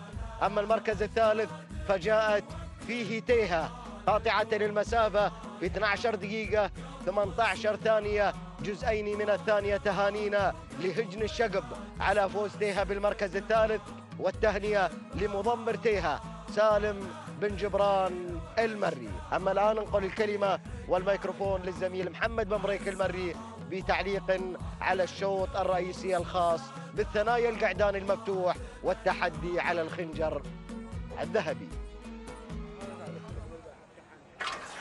شكرا للأستاذ والزميل سعد العتيبي. متواصلين مشاهدينا الأعزاء والحفل الكريم في أشواط الذهب في هذه الليلة، ليلة الثنايا لهجن أصحاب السمو والسعادة الشيوخ في 9 أيام هذا المهرجان الكبير. مشاهدينا الأعزاء، ينطلق شوط الخنجر الذهبي بسم الله وعلى بركة الله. بسم الله نبدأ وعليه نتوكل، ومنه سبحانه وتعالى نطلب التوفيق والسداد والنجاح. وقبل أن نشرع في التعرف على المراكز المتقدمة الأولى، نزف التهاني على الهواء مباشرة لمؤسسة هجن الشحانية على مستوى الشيدمان، وعلى اختطافها للشلفة الذهبية الثانية في رصيدها على التوالي في هذا الموسم، لتختتم هذا الموسم بهذه الشلفة الذهبية. التهاني لمؤسسة هجن الشحانية وللقائمين عليها، وتهانينا أيضا للمضمر الذهبي من قاد الشيدمان بالمركز الأول وقاد الغزالية بالمركز الثاني. شكرا يا ذهبي. كما نتمنى التوفيق لبقية المضمرين في هذا الشوط المنطلق ومقدمة الشوط. ومن يحتل المركز الأول مباشرة نيمار من هجن الشحانية. نيمار يضمره مضمر الشيدمان سالم بن فاران. يتابع نيمار وهو أحد أبرز المرشحين في ليلة البارحة من قبل المحللين والخبراء بمستوى هذه اللجنة. ننتقل إلى المركز الثاني، ومن يتقدم على صعيد المركز الثاني يصل جبل، وهو أيضا من ضمن قائمة المرشحين لاختطاف الخنجر الذهبي الليلة. جبل لهجن الشقب يضمر جبل سعيد بن عبد الهادي الشهواني. بينما الدور والنقلة التالية إلى المركز الثالث، ومن يتقدم القاضي على المركز الثالث أيضا من هجن الشحانية. يضمر القاضي المضمر المشاغب محمد بن خالد العطية. يتابع القاضي الدور دور المركز الرابع. المركز الرابع يصل إدخان. أوه يا إدخان، إدخان إدخان إدخان. مرحبا بإدخان، مرحبا بالمرشح، مرحبا براعي الإنجازات، مرحبا براعي العوايد، مرحبا براعي العادات على أرضية الميدان في هذا الشوط الملتهب، هذا الشوط النخبوي، هذا الشوط النخبوي. 6 أسماء فقط. إن دل هذا على شيء فإنما يدل على قوة الأسماء. هذه أشواط النخبة مثل ما يقولون المحللين الخبراء والعارفين، أشواط النقوة، أشواط النخبة. إدخان مع المركز الرابع أثقلت الترشيحات في ليلة البارحة، انصبت على إدخان الترشيحات من قبل المحللين ومن قبل الجماهير أيضا من يتابعون إدخان. الله يا إدخان من أقوى الثنايا القعدان في عالم سباقات الهجن من هجن الشحانية، وتعود ملكيته لهجن الشحانية. يتابعه مضمر الشيدمان سالم بن فاران من قدم أجمل الفنون والمستويات في شوطنا الماضي عندما اختطف المركزين الأول والثاني مع الشيدمان، وقدم الغزالية في المركز الثاني. يقدم إدخان على صعيد المركز الرابع ليمتحن ويختبر الليلة في هذا الختام بعد فوزه في هذا الموسم بهذا الشوط في مهرجان المؤسس ومهرجان الأمير الوالد. هذا هو البطل، هذا هو حامل اللقب، ما شاء الله تبارك الله. ننتقل من إدخان ونترك إدخان في رعاية الله، في رعاية الكريم، إلى المركز الخامس، ومن يتقدم مشرف على المركز الخامس من هجن الشحانية. يضمر مشرف المضمر الذهبي سالم بن فاران، وإدخان أشعل منافسة الشوط. مشرف على المركز الخامس. هذه نتيجتنا أيها الأعزاء، أيها الحفل الكريم. العودة إلى مقدمة الشوط، شوط الخنجر الذهبي. يا مضمرين، يا مضمرين، المركز الأول مشرف على المركز الأول بهذا العرض المشرف في هذا الميدان المشرف، ميدان الشرف، ميدان النواميس، ميدان الانتصارات. مشرف أو نيمار على المركز الأول، نيمار على صدارة الشوط على المقدمة. وصيف الخنجر الذهبي المفتوح في مهرجان الأمير الوالد، يعني في المهرجان الماضي. هذا هو وصيف الخنجر حاصل على المركز الثاني، ويبحث الليلة عن اختطاف هذه الخنجر الذهبي الليلة. المركز الثاني يصل جبل، يصل جبل على المركز الثاني لهجن الشقب. يضمر سعيد بن عبد الهادي الشهواني، مضمر كلثم، مضمر أيضا الميهولة، مضمر غيرها من الأسماء العديدة ورشيدة وغيرها من الأسماء التي صارت وجالت وعفرين. وهات لي يا أبو محمد الأسماء الرنانة التي قدمتها مؤسسة هجن الشقب في هذا الموسم مع المضمر الهادي سعيد بن عبد الهادي الشهواني، اللي غير هادي في أشواط الرموز أبدا، مشاغب في هذه الأشواط. المركز الثالث من يتقدم في هذه اللحظات ويتسلل القاضي القاضي القاضي القاضي القاضي لهجن الشحانية مع المضمر المشاغب محمد بن خالد العطية. ولكن يا مخرجنا شوف لي دخان، شوف لي دخان اللي يتابع أبو جابر، اللي يتابع أبو جابر المضمر الذهبي سالم بن فاران بالسيارة مع دخان، يباري دخان في انطلاقاته في تحركاته لهجن الشحانية. أشكرك يا مخرجنا السادة يا مميز. هذا هو دخان على الكادر التحتاني على الهواء مباشرة، يحمل الرقم 4 في المركز الثالث في هذه اللحظات. دخان الله، أيوة مضبوط يا السادة، هذا هو دخان اللي يحمل الرقم 4 اللي على الكادر الفوقاني، وهو مرشح لم يذق الهزيمة في هذا الموسم، وهناك بالتالي ضغط عليه مباشر وضغط على مضمر دخان الذهبي سالم بن فاران، أحد خبراء التضمير، أحد فطاحلة التضمير، يعرف بن فاران من أين تؤكل الكتف، يعرف التعامل مع أشواط الرموز. أبو جابر والليلة قدم الشيدمان ليرتاح في شوط القعدان، ليرتاح بأن القبلة زين اليوم ما شاء الله. هذا هو دخان على المركز الثالث لهجن الشحانية انضم سالم بن فاران. بينما المركز الرابع القاضي، يلا يا المشاغب، القاضي القاضي القاضي القاضي يبحث عن الخنجر الذهبي.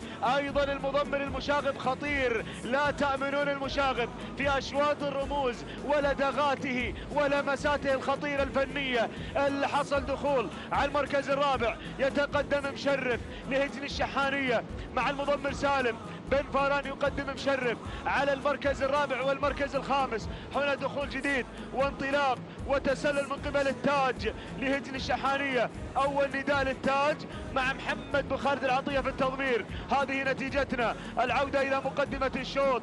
المرشحين دخان وجبل ونيمار، المرشحين الثلاثة على صدارة الشوط. ياهي معركة على الخنجر الذهبي الليلة، ياهي معركة تاريخية، طاحنة طاحنة طاحنة. ما شاء الله يا دخان، ما شاء الله يا دخان على هذه اللمسات وعلى هذه الحركات اللي شاهدناها قبل قليل من دخان على المركز الثاني، بينما جبل على المركز الأول. ولكن نيمار خطف المقدمة مرة أخرى من هجن الشحانية. نيمار مع المضمر الذهبي سالم بن فاران، يقدم نيمار. جبل على المركز الثاني لهجن الشقب مع المضمر الهادي سعيد بن عبد الهادي الشهواني. 3 كيلومترات عن معرفة بطل الثنايا شوطنا المفتوح. دخان على المركز الثالث، يبحث عن الرمز الثالث في رصيده في هذا المهرجان في هذه الليلة. هو من أبرز المرشحين، من أخطر المشاركين دخان. الله يكون في عون أبو جابر من يتابع دخان الليلة ويتحمل وأيضا متحمل هذا الضغط وضغط هذا الشوط المفتوح. المركز الرابع ينطلق التاج لهجن الشحانية مع المضمر سالم بن فاران، بينما المركز الخامس مشرف لهجن الشحانية مع سالم بن فاران. أيضا العودة إلى نيمار من يقود هذا الشوط، من تل الشوط تل بهذا الانطلاق. نيمار منذ الانطلاق وهو يسيطر على الموقع المستهدف، وهو وصيف الرمز في مهرجان الأمير الوالد في هذا الشوط المفتوح. حل وصيفا على الخنجر المفتوح، على الخنجر الذهبي. يبحث الليلة عن الخنجر، وأيضا زميله في العزبة قادم. دخان قادم على المركز الثاني، خطف المركز الثاني من قبل جبل لهجن الشقب. جبل هجن الشقب مع المركز الثاني، ثابت على المركز الثاني. جبل لا يتهزهز أبدا أبدا أبدا رغم وجود المرشحين. يرقص دخان بشعار هجن، يرقص جبل بشعار هجن الشقب ما بين المرشحين، ما بين الأول ووصيفه، ما بين حامل اللقب وما بين الوصيف. بين هذا وذاك يتقدم شعار هجن الشقب مع المضمر الهادي. موقعه ممتاز يا الهادي بين المرشحين. كيلو وين يا الهادي، كيلو وين يا الذهبي، كيلو وين يا المشاغب عن الخنجر الذهبي الليلة، عن البطل القعدان، عن بطل القعدان. من سيختتم موسم الثنايا بالخنجر الذهبي لينتقل إلى سن الزمول وإلى مرحلة الزمول في العام القادم بحول الله تعالى، بحول الله وقوته. العودة إلى مقدمة الشوط. تكتيك بن فاران، تكتيك بن فاران الوصيف في المهرجان الماضي يقود هذا الشوط قيادة حكيمة. نيمار هو وصيف الخنجر والآن موقعه على الصدارة في هذه اللحظات، بينما البطل قادم، المرشح قادم على المركز الثاني ويستهدف في هذه اللحظات إدخان من جبل لهجن الشقب، وأيضا من التاج لهجن الشحانية. بدأ يستهدف ويستهدف إدخان، انطلق إدخان. الله يا سلام، نيمار على المركز الأول، هجن الشحانية تقدم إدخان وتقدم نيمار، يتابعها المضمر الذهبي سالم بن فاران. الخنجر الذهبي، الخنجر الذهبي، هل تذهب الخنجر؟ يذهب الخنجر برفقة الشلفة الذهبية إلى هجن الشحانية، إلى المضمر الذهبي. هذا ما يبدو. نيمار هو وصيف الخنجر في المهرجان الماضي، إدخان هو حامل اللقب. الكيلومتر الأخير بدأ الانطلاق نحو الخنجر، بدأ الزح نحو المنصة الرئيسية، نحو الخنجر. ما شاء الله، الله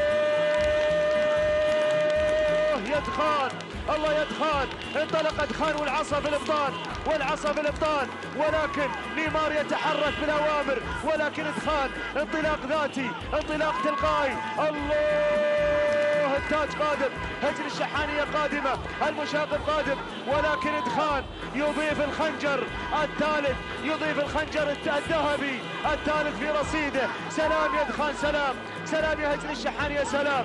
ما ذاق الهزيمة، ما خيب من رشحوه إدخان، ولكن يا بن فاران أرى نيمار قادم وأرى التاج، ولكن إدخان، ولكن إدخان 300 متر الأخيرة، بطل القعدان في هذا الموسم، بطل القعدان يكمل مسيرة الثنايا في هذا الموسم باختطاف الخنجر الذهبي، باختطاف الخنجر الذهبي. ما ذاق الهزيمة، ما ذاق الهزيمة أبدا في هذا الموسم. إدخان، إدخان، إدخان، تهانينا والناموس لمؤسسة هجن الشحانية. وسلام يا إدخان، سلام. الخنجر الثالث في رصيده في هذا الموسم، الخنجر الذهبي مع إدخان. تهانينا والناموس لهجن الشحانية وللذهبي سالم بن فاران من قدم إدخان. و10 على 10 يا أبو جابر. المركز الثاني نيمار وهو وصيف الخنجر أيضا في المهرجان الماضي. تهانينا أيضا لهجن الشحانية وللمضمر سالم بن فاران. المركز الثالث التاج لهجن الشحانية مع المضمر محمد بن خالد العطية. المركز الرابع القاضي لهجن الشحانية مع محمد بن خالد العطية. والمركز الخامس وصل مشرف لهجن الشحانية مع المضمر سالم بن فاران. تهانينا والناموس لهجن الشحانية على الفوز بالخنجر الذهبي في هذا المساء. وهذا هو البطل، هذا هو إدخان من رشحوه المرشحين ومن رشحوه المحللين، وهذا هو إدخان ينتزع الخنجر الذهبي الثالث في رصيده. فاز بهذا الخنجر الذهبي في مهرجان المؤسس وفي مهرجان الأمير الوالد، ويعود ليختتم مسيرة الثنايا في هذا الموسم بهذا الخنجر الذهبي. وبالتالي فإدخان من الهجن الندر وأيضا نجم لامع في هذا الموسم لم يذق طعم الهزيمة. تهانينا والناموس. توقيت مميز جدا يسجل مع إدخان 12 دقيقة 47 ثانية، 5 أجزاء من الثانية. تهانينا وناموس لهجن الشحانية، والتهاني نزفها للمضمر سالم بن جابر بن فاران المضمر الذهبي. أيضا نيمار يحتل المركز الثاني، وصيف الخنجر لمرتين في هذا الموسم، 12 دقيقة 48 ثانية، 3 أجزاء من الثانية. قدم عرض يشكر عليه نيمار. تهانينا أيضا لهجن الشحانية، والتهاني موصولة للمضمر الذهبي سالم بن فاران. وكفيت وفيت يا ابو جابر في شوط القعدان والبكار. المركز الثالث يصل فيه التاج، قطع المسافه في 12 دقيقه 49 ثانيه، 5 اجزاء من الثانيه. تهانينا لهجن الشحانيه على فوز التاج بالمركز الثالث. التهاني للمشاغب محمد بن خالد العطيه. تهانينا والناموس لجميع الفائزين. أيها الأعزاء، شوطنا القادم هو شوط الشلفة الذهبية للعمانيات الثنايا البكار، والشوط يستعد للانطلاقة. وأحيل الكلمة والميكروفون لأخي وزميلي مطلق بن علي العنزي، متمني له التوفيق ولكم حسن الاستماع.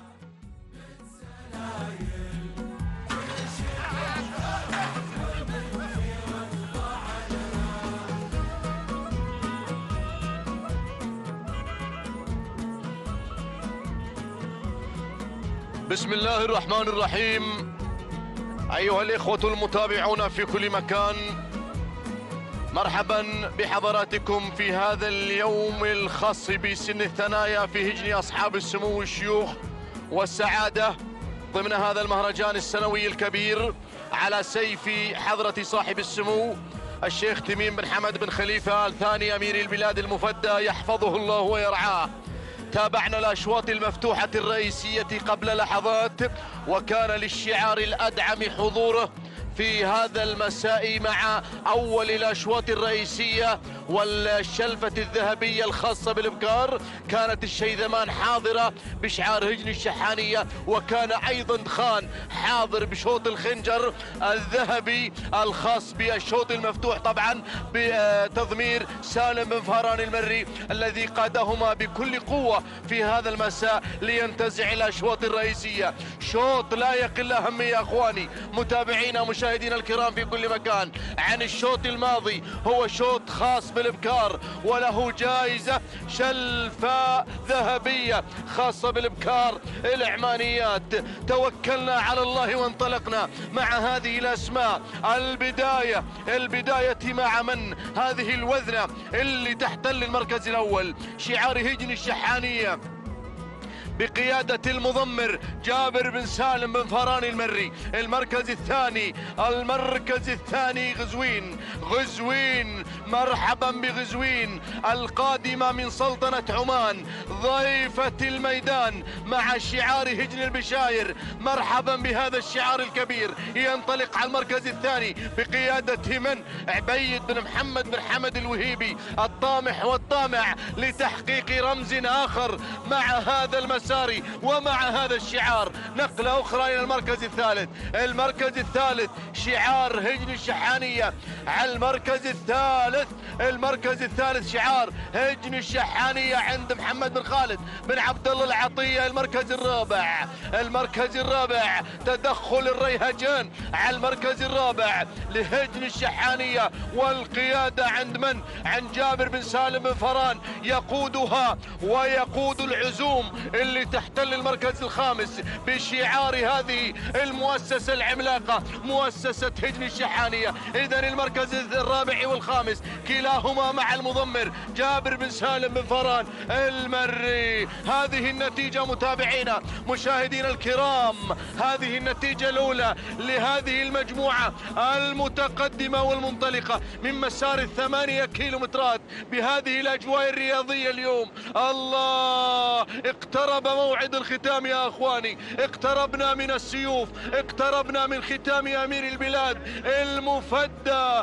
يحفظه الله ويرعاه، اقتربنا من ختام هذا الموسم اللي نتمنى إن شاء الله أن يكون موسم خير لكل عشاق الأصالة في الوطن العربي الكبير. نعود إلى المركز الأول، من؟ المركز الأول الوذنة قائدة لهذه المجموعة. يا سلام، الوذنة على المركز الأول، عليها ترشيحات يا أخواني. اللي تحتل المركز الأول أجمع المحللون مساء البارحة على ترشيحها، عليها الرقم 1 حاملة لشعار هجن الشحانية، منطلقة ومندفعة وطامحة بتحقيق الناموس. على المركز الأول الوذنة الهجن الشحانية بقيادة المضمر جابر بن سالم بن فهران المري يقودها ويقود المركز الثاني ويقود المركز الثالث. يا سلام، شبل المضمرين، 3 أسماء مع هذا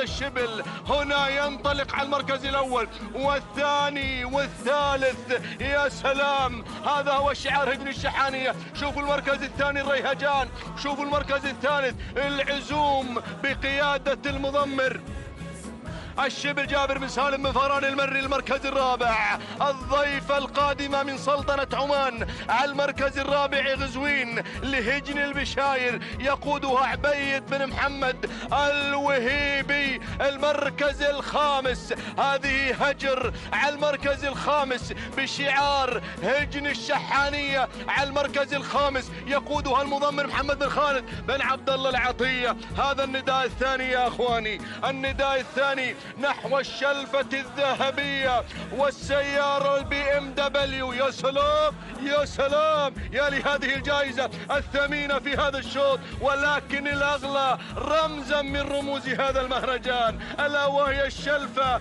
الذهبية الخاصة بالعمانيات في شوط مهم، في رمز مهم في هذا العالم الساحر. يطمح المضمرون في هذا اليوم لتحقيق وخطف أحد رموزه. يا سلام يا سلام. نعود إلى المركز الأول. إلى من؟ إلى المرشحة الأولى، عليها الرقم 6 وتحمل شعار الشحانية، طامحة وطامعة بتحقيق الناموس. الله. المركز الثاني، المركز الثاني عند الريهجان. خطير الريهجان، خطير الريهجان لهجن الشحانية بقيادة المضمر جابر بن سالم بن فران. المركز الثالث العزوم الهجن الشحانية، ويقودها المضمر جابر بن سالم بن فران كما يقود المركز الرابع اللي أعلناها للمرة الأولى. هنا هجر لهجن الشحانية بقيادة المضمر جابر بن سالم بن فران، وهجر أخرى تتواجد على المركز الخامس بقيادة المضمر محمد بن خالد بن عبد الله العطية. هذا هو النداء الثاني ولا الثالث يا اخواني. بدأت الامور تقترب بعضها من بعض، بدأت الشعارات تقترب، بدأ الصراع. الشلفة عند خط النهاية. هجن الشقب يتدخل من العمق خائضا هذه المنافسة مع وجود جفلاع المركز الخامس بشعار هجن الشقب وقيادة المضمر سالم بن جابر بن جبران. على المركز الخامس انتقل إلى المركز الرابع لأجد هجر لهجن الشحانية بقيادة جابر بن سالم بن فران. نقلة أخرى أتقدم بها إلى المركز الثالث لأجد العزوم على المركز الثالث وبقيادة من؟ جابر بن سالم بن فران المري. المركز الأول والثاني هناك أيضا مع شبل المضمرين محكم القبضة والسيطرة. هذا الشبل، هذا الداهية الشبل اليوم. الله. على المركز الأول والثاني يقود اسمين خطيرين عملاقين. على المركز الأول العز الوذنة، وعلى المركز الثاني الريهجان. وهذه لوحة 3 كيلومترات أخيرة عن خط النهاية. يبدو أن الأمور عند المرشحة في هذا الشوط ألا وهي الوذنة. يبدو أن الأمور مع هذا الاسم العملاق. يا سلام. الوذنة على المركز الأول. الهجن الشحانية يقودها المضمر جابر بن سالم بن فران المري في الكادر العلوي، وسائرة في طريق الناموس، في طريق الشلبة الذهبية في هذا الشوط. يا سلام. سالم بن فران المري حقق الأشواط الرئيسية في هذا المساء مع شعار هجن الشحانية، مع الأشواط المفتوحة، مع الأشواط الرئيسية، مع شيذمان ومع دخان في الأشواط المفتوحة. يا سلام. تهنئة خاصة لعشاق الأدعم على تحقيق الأشواط الرئيسية الأولى في هذا اليوم. الله الله الله الله الله. أين الوذنة؟ هذه الوذنة، وهذه لقطة جمالية في ميدان التحدي هنا بمنطقة الشحانية، هنا في الطائرة. الله يا لجمال هذا الميدان يا أخواني، من أجمل وأفخم ميادين دول مجلس التعاون الخليجي. ميدان الشحانية. الله يا الوذنة، روحي يا الوذنة، روحي. المحللون على أعصابهم يا بن متلع، المحللون إخواننا على الأعصاب هناك. الله. الوذنة 2 كيلومترات أخيرة عن خط النهاية وعن الناموس. المركز الثاني من؟ هذه الريهجان لهجن الشحانية بقيادة جابر بن سالم بن فران. المركز الثالث العزوم لهجن الشحانية وبقيادة المضمر جابر بن سالم بن فران. جفلة قادمة على المركز الرابع لهجن الشقب بقيادة سالم بن جابر بن جبران. الله، مرحبا بالنعامة، مرحبا بالنعامة وشعارها. تتواجد وتنطلق على المركز الخامس، على المركز الخامس بشعار هجن الشقب وبقيادة المضمر سعيد بن عبد الهادي الشهواني. لا هدوء يا الهادي اليوم، لا هدوء، رمزا غاليا في هذا المساء. لا بد أن يكون شعار الشقب حاضر، لا بد أن يكون حاضرا، حاضرا يا بن جبران، حاضر حاضر. الله، الوذنة الوذنة الوذنة الوذنة انطلقت في مسار الناموس، عصاتها ببطانها، عصاتها ببطانها. الله، الوذنة لهجن الشحانية، لهجن الشحانية. والمركز الثاني العزوم لهجن الشحانية. بن جبران قادم، بن جبران قادم مع شعار الشقب، مع جفلة على المركز الثالث. ولكن الناموس الشلفة الذهبية. الله الله الله الله، يا سلام يا سلام يا الوذنة، الوذنة والشلفة الذهبية الغالية الثمينة، الثمينة لهذا الشعار الكبير، لهذا الشعار الثمين، لهذا الشعار البطل، لشعار هجن الشحانية. مرحبا بالوذنة وبعشاق هذا الشعار، مرحبا بهذا الشعار الخطير الكبير المثير. ارتاحوا يا محللون. الله،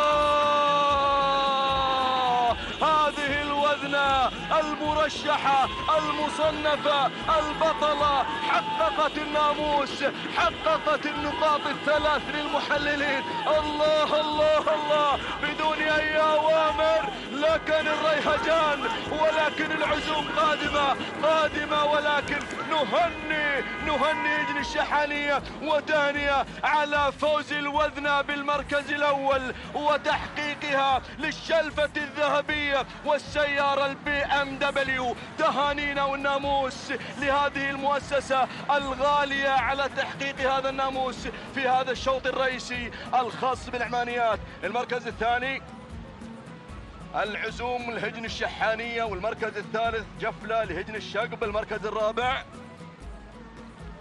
المركز الرابع تصل في المركز الرابع هذه الريهجان لهجن الشحانية، والمركز الخامس النعامة لهجن الشقب. متابعينا مشاهدينا الكرام، المرشحة والمصنفة الأولى في هذا الشوط تحقق الناموس وتحقق هذا الانتصار المميز مع شعار هجن الشحانية بقيادة شبل المضمرين جابر بن سالم بن فران المري. تهانينا والناموس على هذا الفوز المستحق وفوز الوذنة بالمركز الأول وحصولها على الشلفة الذهبية. تهانينا والناموس. المركز الثاني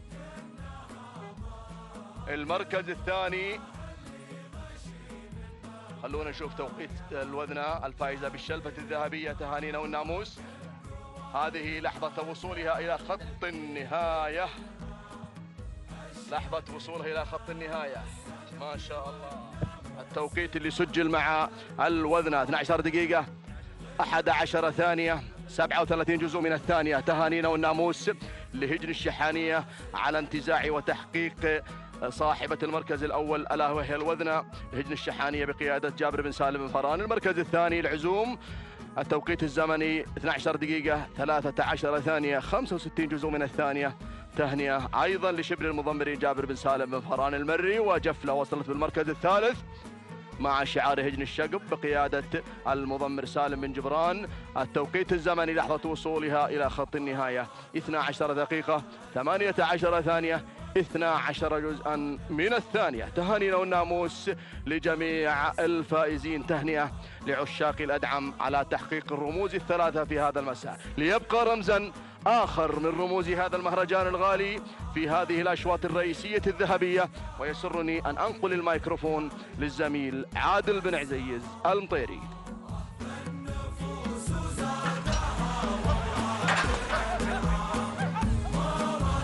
بسم الله الرحمن الرحيم.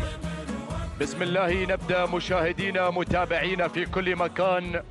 أسعد الله مساكم وجميع أوقاتكم بكل خير وبكل محبة وعطاء. أعلنت انطلاقة رابع أشواطنا في هذا المساء.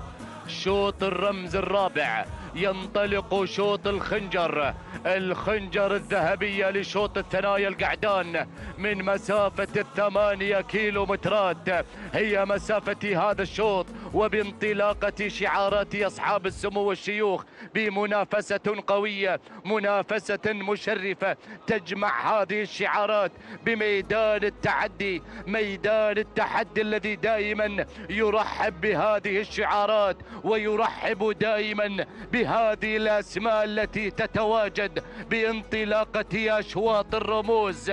8 كيلومترات، شوط العمالقة، شوط الكبار، سن الكبار، مع هذه المنافسة وهذا الانطلاق المباشر والحي في منافسة الأبطال الذين يحضرون ويتواجدون في هذه الانطلاقة. مقدمة الشوط، أول المراكز معارك، يبدأ المعركة. معارك مع المركز الأول هجن الشحانية محمد بن خالد العطية، يتابع في عملية التضمير ومتابعة معارك. المركز الثاني وهناك الواعي لهجن الشحانية سالم بن فاران المري، يتابع في عملية التضمير.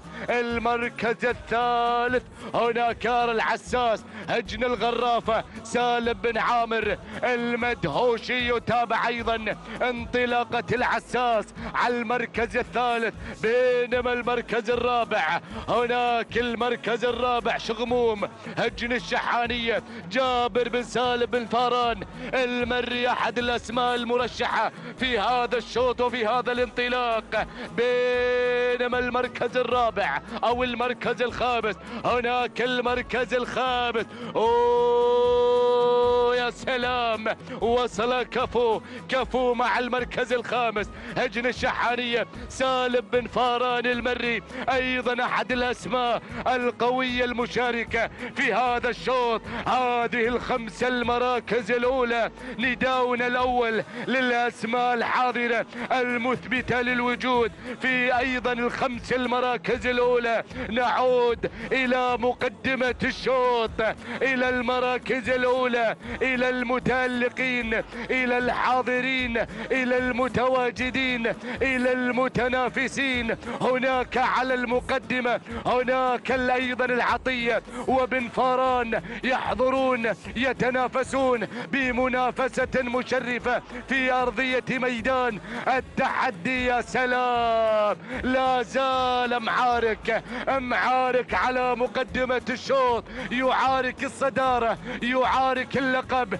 في شوط الخنجر، خنجر ذهبية لصاحب المركز الأول. وهذا معارك على المقدمة لهجن الشحانية محمد بن خالد العطية، يتابع في عملية التضمير ومتابعة هذا الشعار. المركز الثاني الواعي مع المركز الثاني لهجن الشحانية سالم بن فاران المري الذهبي، يتواجد اليوم في هذا الشوط وفي تألقه لهذا المساء بخطف 3 رموز، شلفتين وخنجر. واليوم يوم الذهب. المركز الثاني الواعي لهجن الشحانية سالم بن فاران المري، يتابع في عملية التضمير. بينما المركز الثالث شغموم مع المركز الثالث لهجن الشحانية أيضا جابر بن سالم بن فاران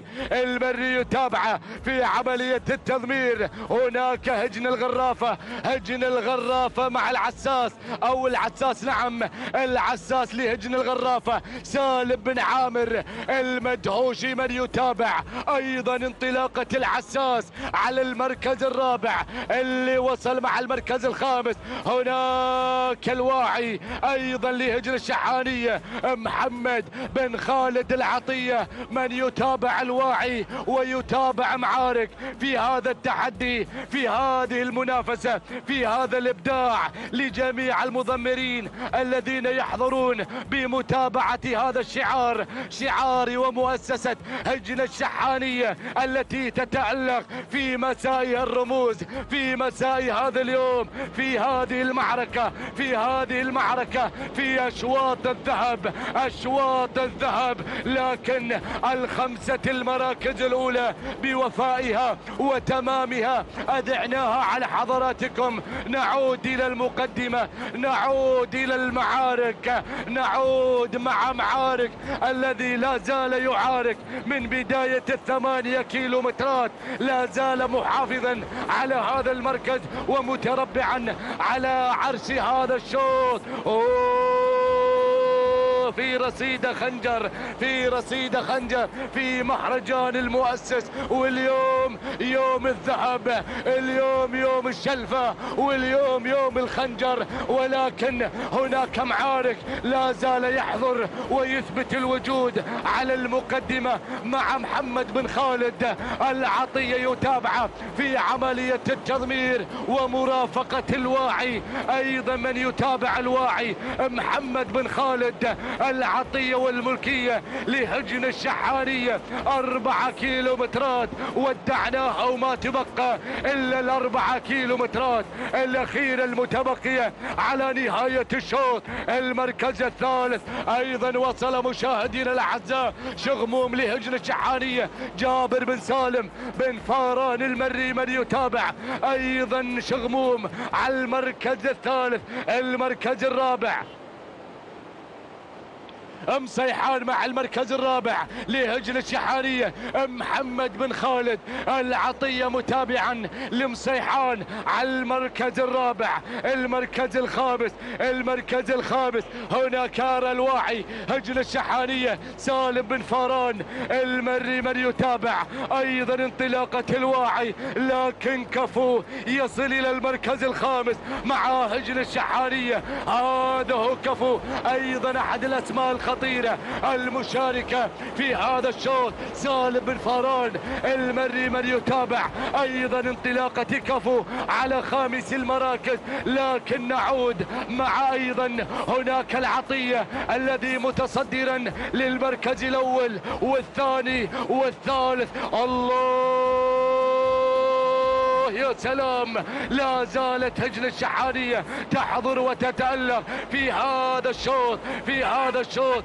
بمقدمة معارك. أول المعاركين، أول الحاضرين، أول الباحثين عن الرمز، عن الخنجر. 3 كيلومترات أخيرة وتفصلنا عن نهاية الشوط. ولا زال معارك، معارك يعارك المراكز الأولى ويعارك المقدمة مع المركز الأول لهجن الشحانية ومحمد بن خالد العطية من يتابع في عملية التضمير. لكن مصيحان، مصيحان وصيحات الجماهير المتابعة أيضا لهذا الشعار بهذا التألق مع محمد بن خالد العطية. ولكن أيضا شغموم، شغموم مع المركز الثالث الآن، عين على ناموس الشوط مع المركز الثاني الآن شغموم لهجن الشحانية. أيضا من يتابع شغموم هناك جابر بن سالم بن فاران المري.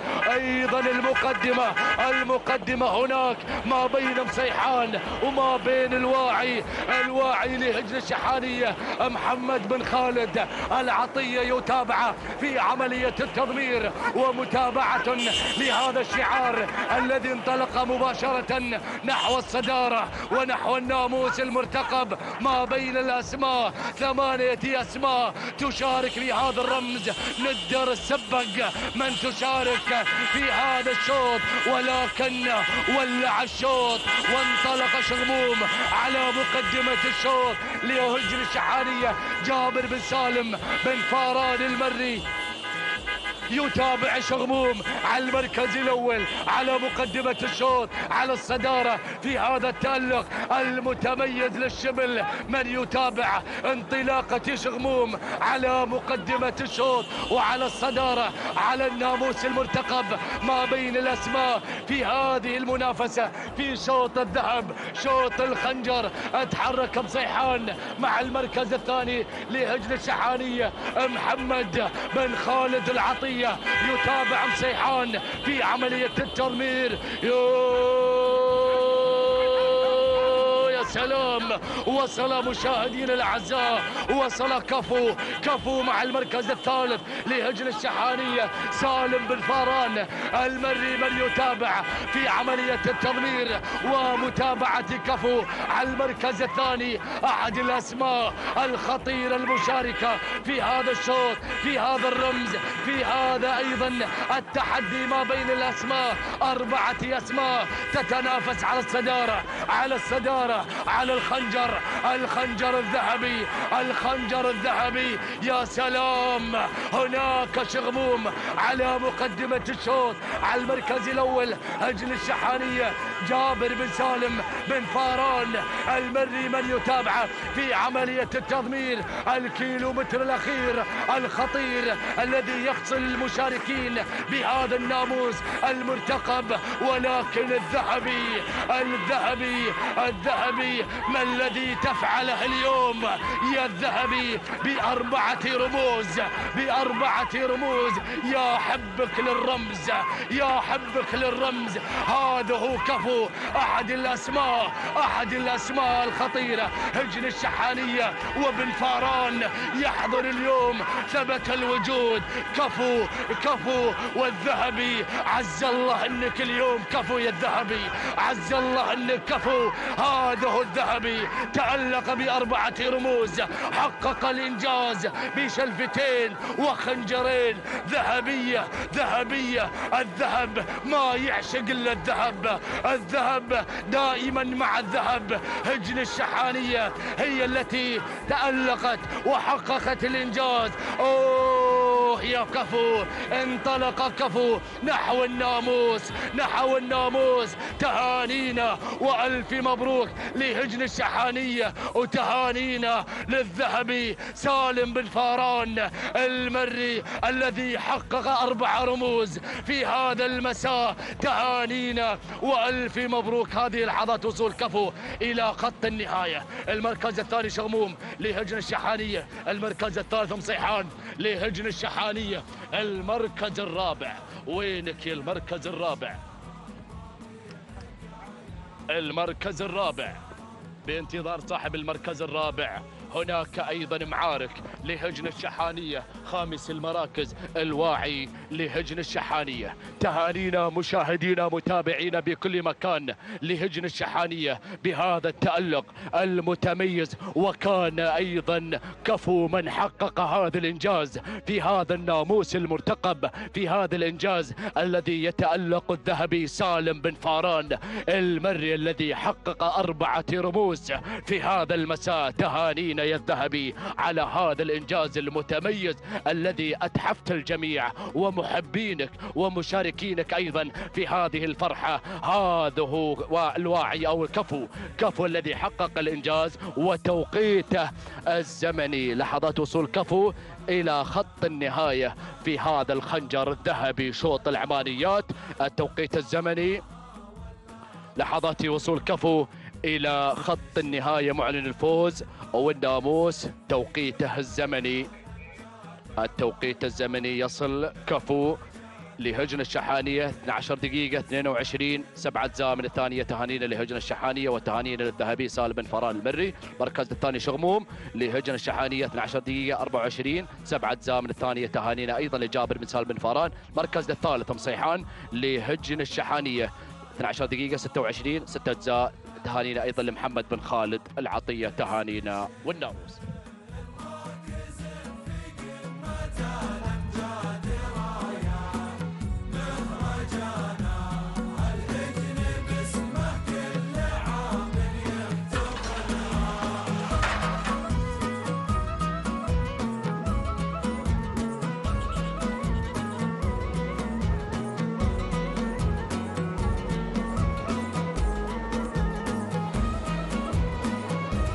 بسم الله الرحمن الرحيم. متابعينا مشاهدينا الأعزاء، أسعد الله مساكم وجميع أوقاتكم بكل خير.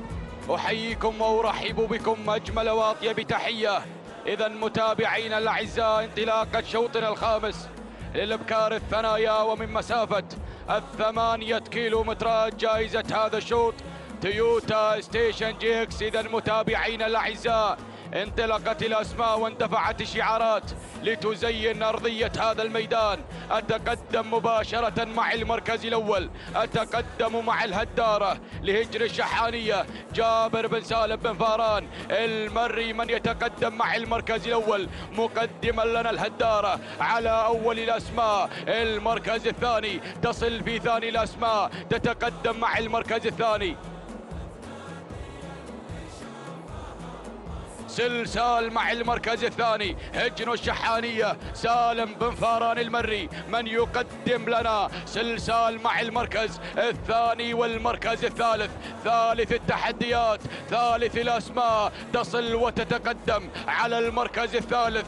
ذهوب مع المركز الثالث هجن الشحانية جابر بن سالم بن فاران المري، والمركز الرابع مرحبا بمراحب، مرحبا بأبناء السلطنة هجن البشاير عبيد بن محمد بن حمد الوهيبي، من يتقدم مع مراحب على رابع الأسماء. المركز الخامس أرى التسلل من قبل ود بشعار هجن الشحانية سالم بن فاران المري الذهبي، يتقدم مع ود على رابع الأسماء. هكذا كانت النتيجة متابعينا مشاهدينا الأعزاء للخمسة المراكز المتقدمة. ولكن أعود مع المركز الأول، أعود مع الهدارة هجن الشحانية جابر بن سالم بن جابر بن فاران الشبل، يتقدم مع المركز الأول ويتقدم مع المركز الثاني مقدما لنا الهدارة، وأيضا يقدم لنا ذهوب مع المركز الأول والثاني. المركز الثالث تصل ود، تتقدم ود على ثالث الأسماء هجن الشحانية سالم بن فاران المري، يتقدم مع المركز الثالث، يتقدم بود على ثالث التحديات. المركز الرابع أرى القدوم من قبل خطيرة مع المركز الرابع هجن الشحانية جابر بن سالم بن فاران المري، مقدما لنا خطيرة على رابع الأسماء يدفع بها الشبل على رابع التحديات. المركز الخامس أرى القدوم من سلسال مع المركز الخامس هجن الشحانية سالم بن فاران المري الذهبي في التضمير، مقدما لنا سلسال على خامس الأسماء. هكذا متابعينا الأعزاء نتيجتنا للخمسة المراكز المتقدمة. ولكن أعود مع المركز الأول، أعود مع الريادة، أعود مع الصدارة. الهدارة مع المركز الأول هجن الشحانية جابر بن سالم بن فاران المري، يتقدم مع المركز الأول، يتقدم بها الشبل. ولكن ود مع المركز الثاني ود هجن الشحانية سالم بن فاران المري، يتقدم مع المركز الثاني مقدما لنا ود. المركز الثالث تصل ذهوب على ثالث الأسماء هجن الشحانية جابر بن سالم بن جابر بن فاران المري. المركز الرابع خطيرة مع المركز الرابع، تتقدم بشعار هجن الشحانية جابر بن سالم بن فاران المري، من يقدم لنا خطيرة، من يضمر لنا خطيرة مع المركز الرابع. المركز الخامس سلسال، تتقدم سلسال بالشعار الأدعم شعار هجن الشحانية، ومن يقدم لنا سلسال سالم بن فاران المري يدفع بسلسال على خامس الأسماء. ولكن الهدارة لا زالت متحكمة بهذا المسار بهذه القوة. الله يا الهدارة هجن الشحانية جابر بن سالم بن جابر بن فاران يتقدم مع الهدارة. ولكن ود مع المركز الثاني ود هجن الشحانية سالم بن فاران المري، يتقدم مع ود على المركز الثاني. المركز الثالث تصل على ثالث الأسماء، تتقدم خطيرة هجن الشحانية جابر بن سالم بن جابر بن فاران، يتقدم وينطلق مع ود مع خطيرة على المركز الثالث. المركز الرابع تصل ذهوب هجن الشحانية جابر بن سالم بن فاران المري مع ذهوب على رابع الأسماء. وصلت الأسماء الكبيرة، وصلت الشعارات المثيرة، تتقدم سلسال، تصل سلسال مع المركز الخامس، تتقدم بهذا الأداء الكبير هجن الشحانية سالم بن فاران المري الذهبي في التضمير، يتقدم مع المركز الخامس، يتقدم بسلسال، وأيضا يصل شعار هجن الشحانية ومع العطية. ولكن متابعين الأعزاء أعود مع المركز الأول، أعود مع الريادة، ود مع المركز الأول، ود غيرت مع الريادة هجن الشحانية سالم بن فاران المري، يتقدم مع ود على المركز الأول. المركز الثاني تصل الهدارة مع المركز الثاني هجن الشحانية جابر بن سالم بن جابر بن فاران المري، يتقدم مع الهدارة على المركز الثاني. خطيرة مع المركز الثالث هجن الشحانية المضمر الشبل جابر بن سالم بن فاران المري، يقدم لنا خطيرة، يتقدم بخطيرة على المركز الثالث. سلسال مع المركز الرابع أو ذهوب على رابع الأسماء هجن الشحانية المضمر الشبل جابر بن سالم بن فاران المري. المركز الخامس، مرحبا بهذا القدوم، مرحبا بالمسبق، مرحبا بالمسحبية، تتقدم مع المركز الخامس هجن الشحانية محمد بن خالد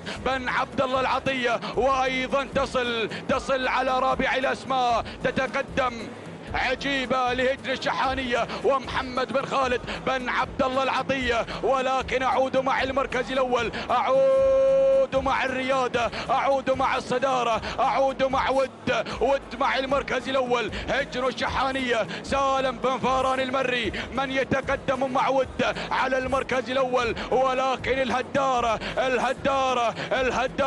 خطيرة خطيرة خطيرة خطيرة خطيرة لهجن الشحانية جابر بن سالم بن فاران المري، يتقدم الشبل مع خطيرة، يتقدم في مركز القمة في المركز الأول، يتقدم بخطيرة، ينطلق مع خطيرة. الهدارة مع المركز الثاني هجن الشحانية جابر بن سالم بن فاران المري، ود مع المركز الثالث هجن الشحانية والمضمر الذهبي سالم بن فاران المري. المركز الرابع تصل على رابع الأسماء، تتقدم عجيبة مع المركز الرابع هجن الشحانية محمد بن خالد بن عبد الله العطية، ينطلق مع عجبة على رابع الأسماء. المركز الخامس تصل في خامس الأسماء المسحبية مع المركز الخامس هجن الشحانية محمد بن خالد بن عبد الله العطية. سلسال واصلة، ولكن أعود مع المركز الأول، أعود مع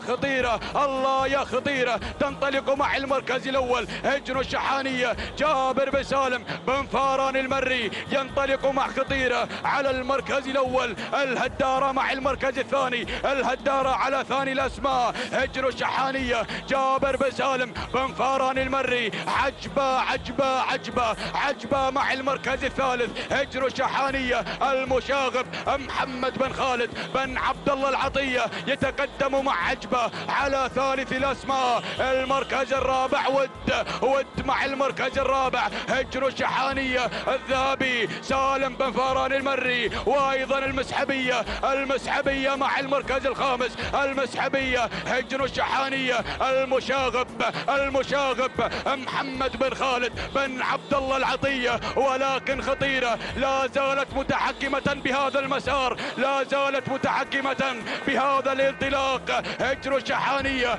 الشبل جابر بن سالم بن فاران المري. 2 كيلو يا مضمرين يا متابعين. الهدارة مع المركز الثاني، الهدارة على ثاني الأسماء، تتقدم بشعار هجن الشحانية جابر يا جابر بن فاران، يتقدم مع المركز الثاني. المركز الثالث عجبة هجن الشحانية محمد بن خالد بن عبد الله العطية. المسحبية مع المركز الرابع هجن الشحانية المشاغب محمد بن خالد بن عبد الله العطية. وصلت ود هجن الشحانية. سالم بن فاران المري يتقدم مع ود، وايضا مرحبا بأبناء السلطنة، مرحبا بهجن البشاير. عبيد بن محمد بن حمد الوهيبي يتقدم مع مراحب، ينطلق مع مراحب، ولكن أعود مع المركز الأول، أعود مع خطيرة الهدارة خطيرة مع المركز الأول. هجن الشحانية. جابر بن سالم بن فاران المري ينطلق مع المركز الأول، ينطلق بخطيرة، ولكن القادمة المسحبية.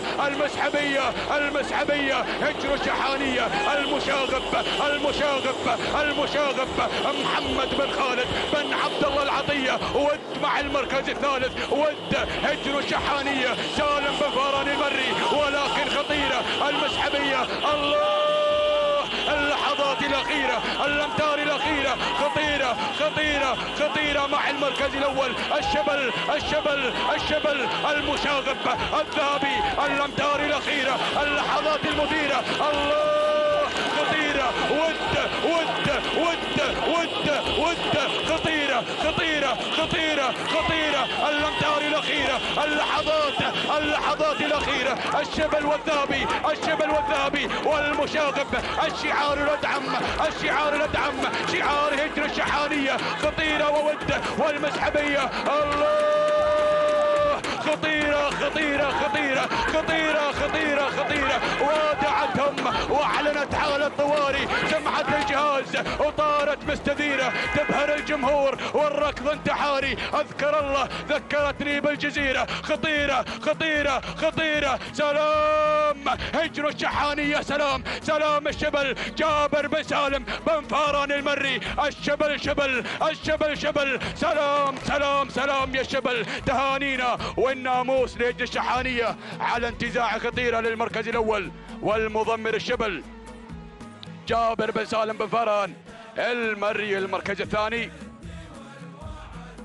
المسحبية لهجن الشحانية محمد بن خالد بن عبد الله العطية المركز الرابع. المركز الثالث وصلت ود هجن الشحانية سالم بن فاران المري المركز الرابع. سلسال هجن الشحانية المركز الخامس. عجبة هجن الشحانية. إذا متابعينا مشاهدينا مستمعينا الأفاضل، تهانينا والناموس لهجن الشحانية وللمضمر الشبل جابر بن سالم بن فاران المري، من قدم لنا خطيرة بهذا الأداء الخطير والتوقيت المميز. 12 دقيقة 26 ثانية 4 أجزاء من الثانية. تهانينا والناموس للشعار الأدعم، شعار هجن الشحانية وللمضمر الشبل جابر بن سالم بن فاران المري المركز الثاني. وصلت المسحبية لهجن الشحانية، ومن قدم لنا المسحبية محمد بن خالد بن عبد الله العطية. 12 دقيقة 26 ثانية 7 أجزاء من الثانية. تهانينا والناموس المركز الثالث ود هجن الشحانية وسالم بن فاران المري. 12 دقيقة 27 ثانية 8 أجزاء من الثانية. تهانينا والناموس للجميع. بسم الله الرحمن الرحيم. بسم الله نبدأ وبه نستعين ومنه دوما نطلب التوفيق والسداد والنجاح. مشاهدينا الكرام متابعينا في كل مكان، أسعد الله مساءكم بكل خير وبركة.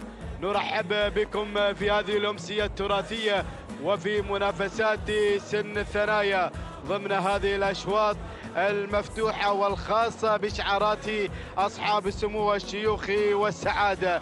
مشاهدينا الكرام ينطلق سادسي أشواطنا ونذكر بالتتويج بعد هذا الشوط مباشرة. مشاهدينا الكرام نسير مع هذه الأسماء، شوط خاص بالقعدان الثنايا. نبدأ بالبداية، نتابع غيث هنا على أول المراكز لسعادة الشيخ فهد بن فيصل بن فهد بن جاسم الثاني، حميد بن محمود بن مرشود من يتابع في التضمير، ولكن هنا القادم وتابع الوسيل القادم مع ثاني المراكز لهجن الشحانية، ويتابع الوسيل محمد بن خالد العطية في المتابعة والتضمير، بينما أتابع التقدم من جمر مع ثالث المراكز. جمر يصل في هذه اللحظات لسعادة الشيخ محمد بن ناصر بن جاسم بن محمد الثاني، عبد الرحمن بن يوسف بن عبد الملك من يتابع في التضمير، بينما رابع الأسماء وتابع التقدم من عفرين. يصل عفرين لهجن الشحانية ويتابع في التضمير سالم بن فاران المري، بينما خامس الأسماء الوسمي يتقدم مع خامس المراكز لهجن الشحانية، والمتابعة والتضمير لدى سالم بن فاران المري. قدم لنا الأسماء، قدم لنا أيضا منافسات في هذا الشوط، وقدم الشيذمان في أول أشواط هذا المساء، وقدم أيضا إدخان بأيضا شعار هجن الشحانية. نهني على هذا الفوز والانتصار في الأشواط المفتوحة، كما نهني هجن الشحانية ونهني جابر بن سالم بن فاران من انتزع الشلفة في شوط الإعمانيات وقدم الوذنة، وكان أيضا هناك كفو مع شوط القعدان الإعمانيات. نهني هجن الشحانية ونهني أيضا الذهبي سالم بن فاران المري. متابعين الكرام، تنطلق هذه المنافسات، هذه التحديات القوية هنا على أرضية ميدان الشحانية، وكما تتابعون عبر قناة الريان الناقلة لهذه المنافسات، هنا عبر أيضا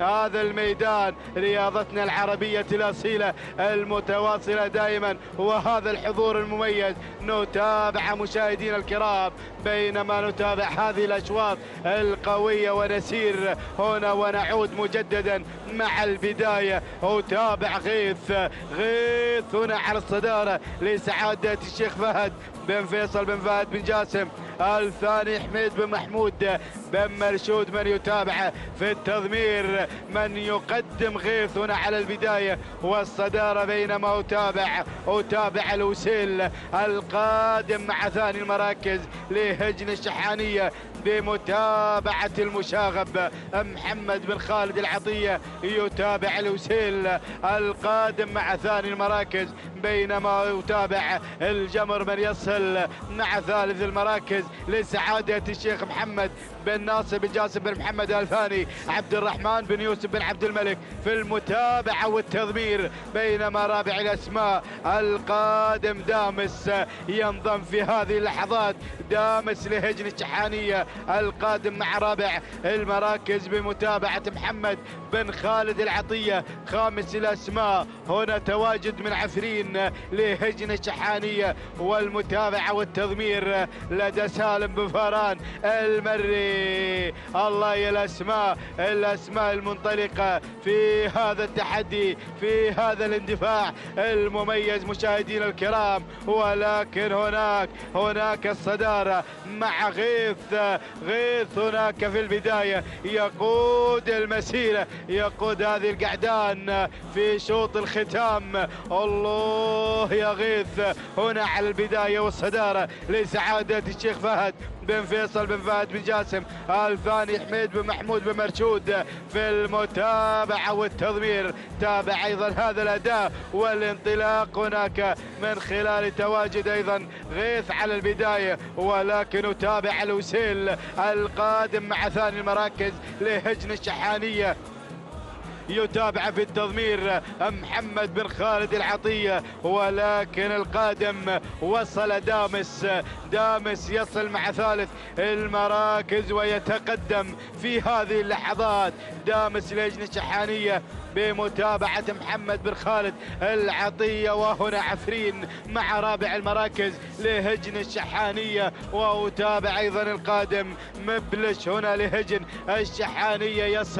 يصل مبلش مشاهدينا الكرام في هذه اللحظات، ويتابع في التضمير جابر بن سالم بن فاران. يقدم مبلش القادم مع هذه اللحظات لينضم إلى دائرة النداء في هذا الانطلاق، في هذا التحدي. ولكن العودة هناك إلى البداية والصدارة. الله، غيث هنا على البداية على الصدارة لسعادة الشيخ فهد بن فيصل بن فهد بن جاسم. الثاني حميد بن محمود بالمرشود في المتابعة. الله، غيث. ولكن الهجوم القادم مشاهدينا الكرام، وتابع من خلال هذه اللحظات. غير الوسيل، غير على الصدارة الوسيل، وعفرين يتقدم هنا أيضا دامس لهجن الشحانية بقيادة محمد بن خالد العطية.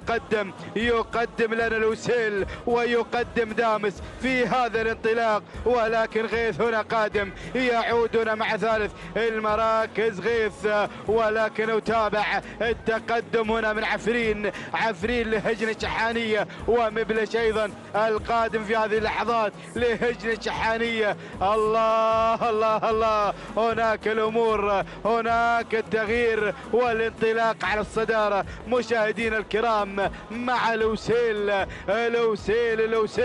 لهجن الشحانية. ينطلق بالبداية والصدارة والقيادة والمتابعة لدى محمد بن خالد العطية. هنا يتابع أيضا هذا الانطلاق والبداية على الصدارة، بينما دامس يتقدم في هذه اللحظات لهجن الشحانية، ويتابع محمد بن خالد العطية. ثنائية هنا في هذا الانطلاق. ولكن يتابع غيث لسعادة الشيخ فهد بن فيصل بن فهد بن جاسم. الثاني حميد بن محمود بن مرشود من يتابع في التضمير القادم مع ثالث المراكز. هنا أيضا في دائرة المنافسة، في دائرة الانطلاق. ولكن هنا أتابع عفرين مشاهدينا الكرام، يصل مع رابع المراكز لهجن الشحانية، ويتابع في التضمير سالم بن فاران المري. مبلش بدأ بالاقتراب، بدأ أيضا ينطلق هنا مع خامس المراكز. الله، مبلش لهجن الشحانية بمتابعة جابر بن سالم بن فاران. والقادم الرويس يصل في هذه اللحظات في هذا النداء الأول لهجن الشحانية، ويتابع في التضمير سالم بن فاران المري. وصلت الأسماء الكل قادم مشاهدينا الكرام في ناموس ختام هذه الفترة المسائية في منافسات الثنايا. الله، الوسيل على البداية على الصدارة مشاهدينا الكرام لهجن الشحانية، والمتابعة والتضمير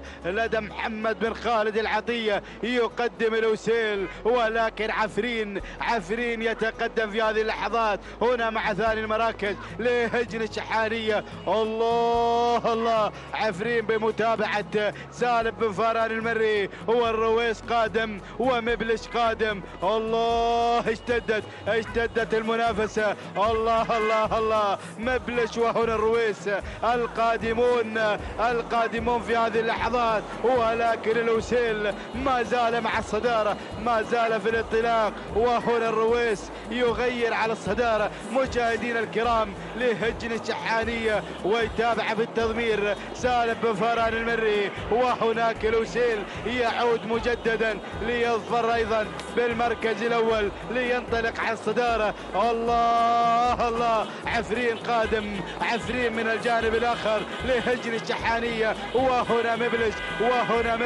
أيضا يتقدم مع ثالث المراكز لهجن الشحانية بمتابعة جابر بن سالم بن فاران. الله، عاد الرويس القادم في هذه اللحظات. ومن الجانب الآخر أتابع التقدم، أتابع الأسماء مشاهدينا الكرام عفرين. وهنا أيضا أتابع الوسمي، وصل الوسمي لهجن الشحانية قادم في هذه اللحظات. طارن القعدان مع الكل الكيلو الأخير، الكيلو الخطير مشاهدين الكرام.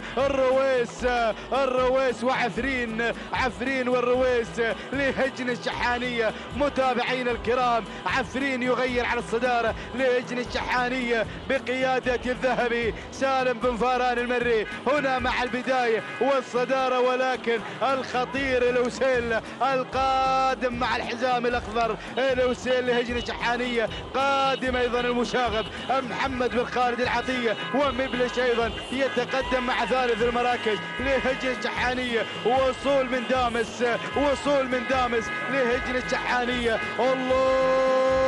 الله، ولكن عفرين على الصدارة، يغادر الجميع، ينطلق بالبداية بناموس الختام. عفرين لهجن الشحانية، ولكن الوسيل قادم مع اللحظات الأخيرة. الله، عفرين والوسيل، ولكن عفرين مع الانتصار، مع الناموس، مع اللحظات الأخيرة. مشاهدين الكرام، الله، عفرين الوسيل، خط النهاية، اللحظات الأخيرة، ولكن عفرين الوسيل قادم، عفرين مع الانتصار. تهانينا والناموس لهجن الشحانية، والثانية للذهبي سالم بن فاران المري. ثاني المراكز وصل الوسيل لهجن الشحانية. ثالث المراكز كان الوصول من الرويس لهجن الشحانية. رابع المراكز وصل مشاهدينا الكرام دامس لهجن الشحانية. وخامس المراكز كان الوصول من الوسمي لهجن الشحانية. هكذا كانت النتيجة مشاهدينا الكرام. تابعنا عفرين من استطاع أن يخطف ناموس هذا الشوط، شوط الختام. نهني هجن الشحانية، والثانية لسالم بن فاران المري. تهانينا والناموس على هذا الانتصار. نتابع التوقيت الزمني مشاهدينا الكرام، هنا لحظات وصول عفرين.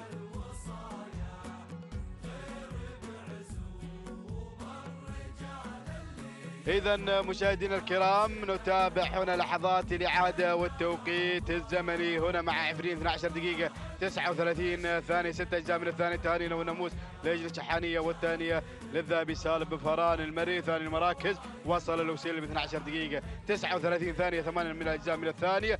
الثانية لهجن الشحانية وللمشاغب محمد بن خالد العطية. ثالث المراكز وصل الرويس 12 دقيقة 43 ثانية، 6 أجزاء من الثانية. تهانينا والناموس لهجن الشحانية، والثانية لسالم بن فاران المري. تهانينا والناموس للجميع. متواصلين مشاهدينا الأعزاء والحفل الكريم على الهواء مباشرة في هذا النقل الحي وهذا النقل المباشر لثامن أيام هذا المهرجان السنوي لسباق الهجن العربية الأصيلة على سيف، حضرة صاحب السمو الشيخ تميم بن حمد آل ثاني أمير البلاد المفدى يحفظه الله ويرعاه. نصل بكم مشاهدينا الأعزاء إلى تتويج الفائزين برموز تاسع أيام هذا المهرجان، وهو خاص واليوم خاص بيوم الثنايا، الأشواط المفتوحة، هجن أصحاب السمو والسعادة الشيوخ. كما تشاهدون هذه اللقطات الحية التي تأتيكم على الهواء مباشرة في هذه الأثناء من هنا من أرضية ميدان الشحانية لسباقات الهجن العربية الأصيلة. سعادة عبد الله بن محمد آل الشيخ الكواري نائب رئيس اللجنة المنظمة لسباقات الهجن يكرم الفائزين برموز الذهب. الشلفة الذهبية، شوط المفتوح للثنايا البكار، ذهبت الشلفة مع هجن الشحانية ومع الشيدمان بقيادة المضمر الذهبي سالم بن فاران المري.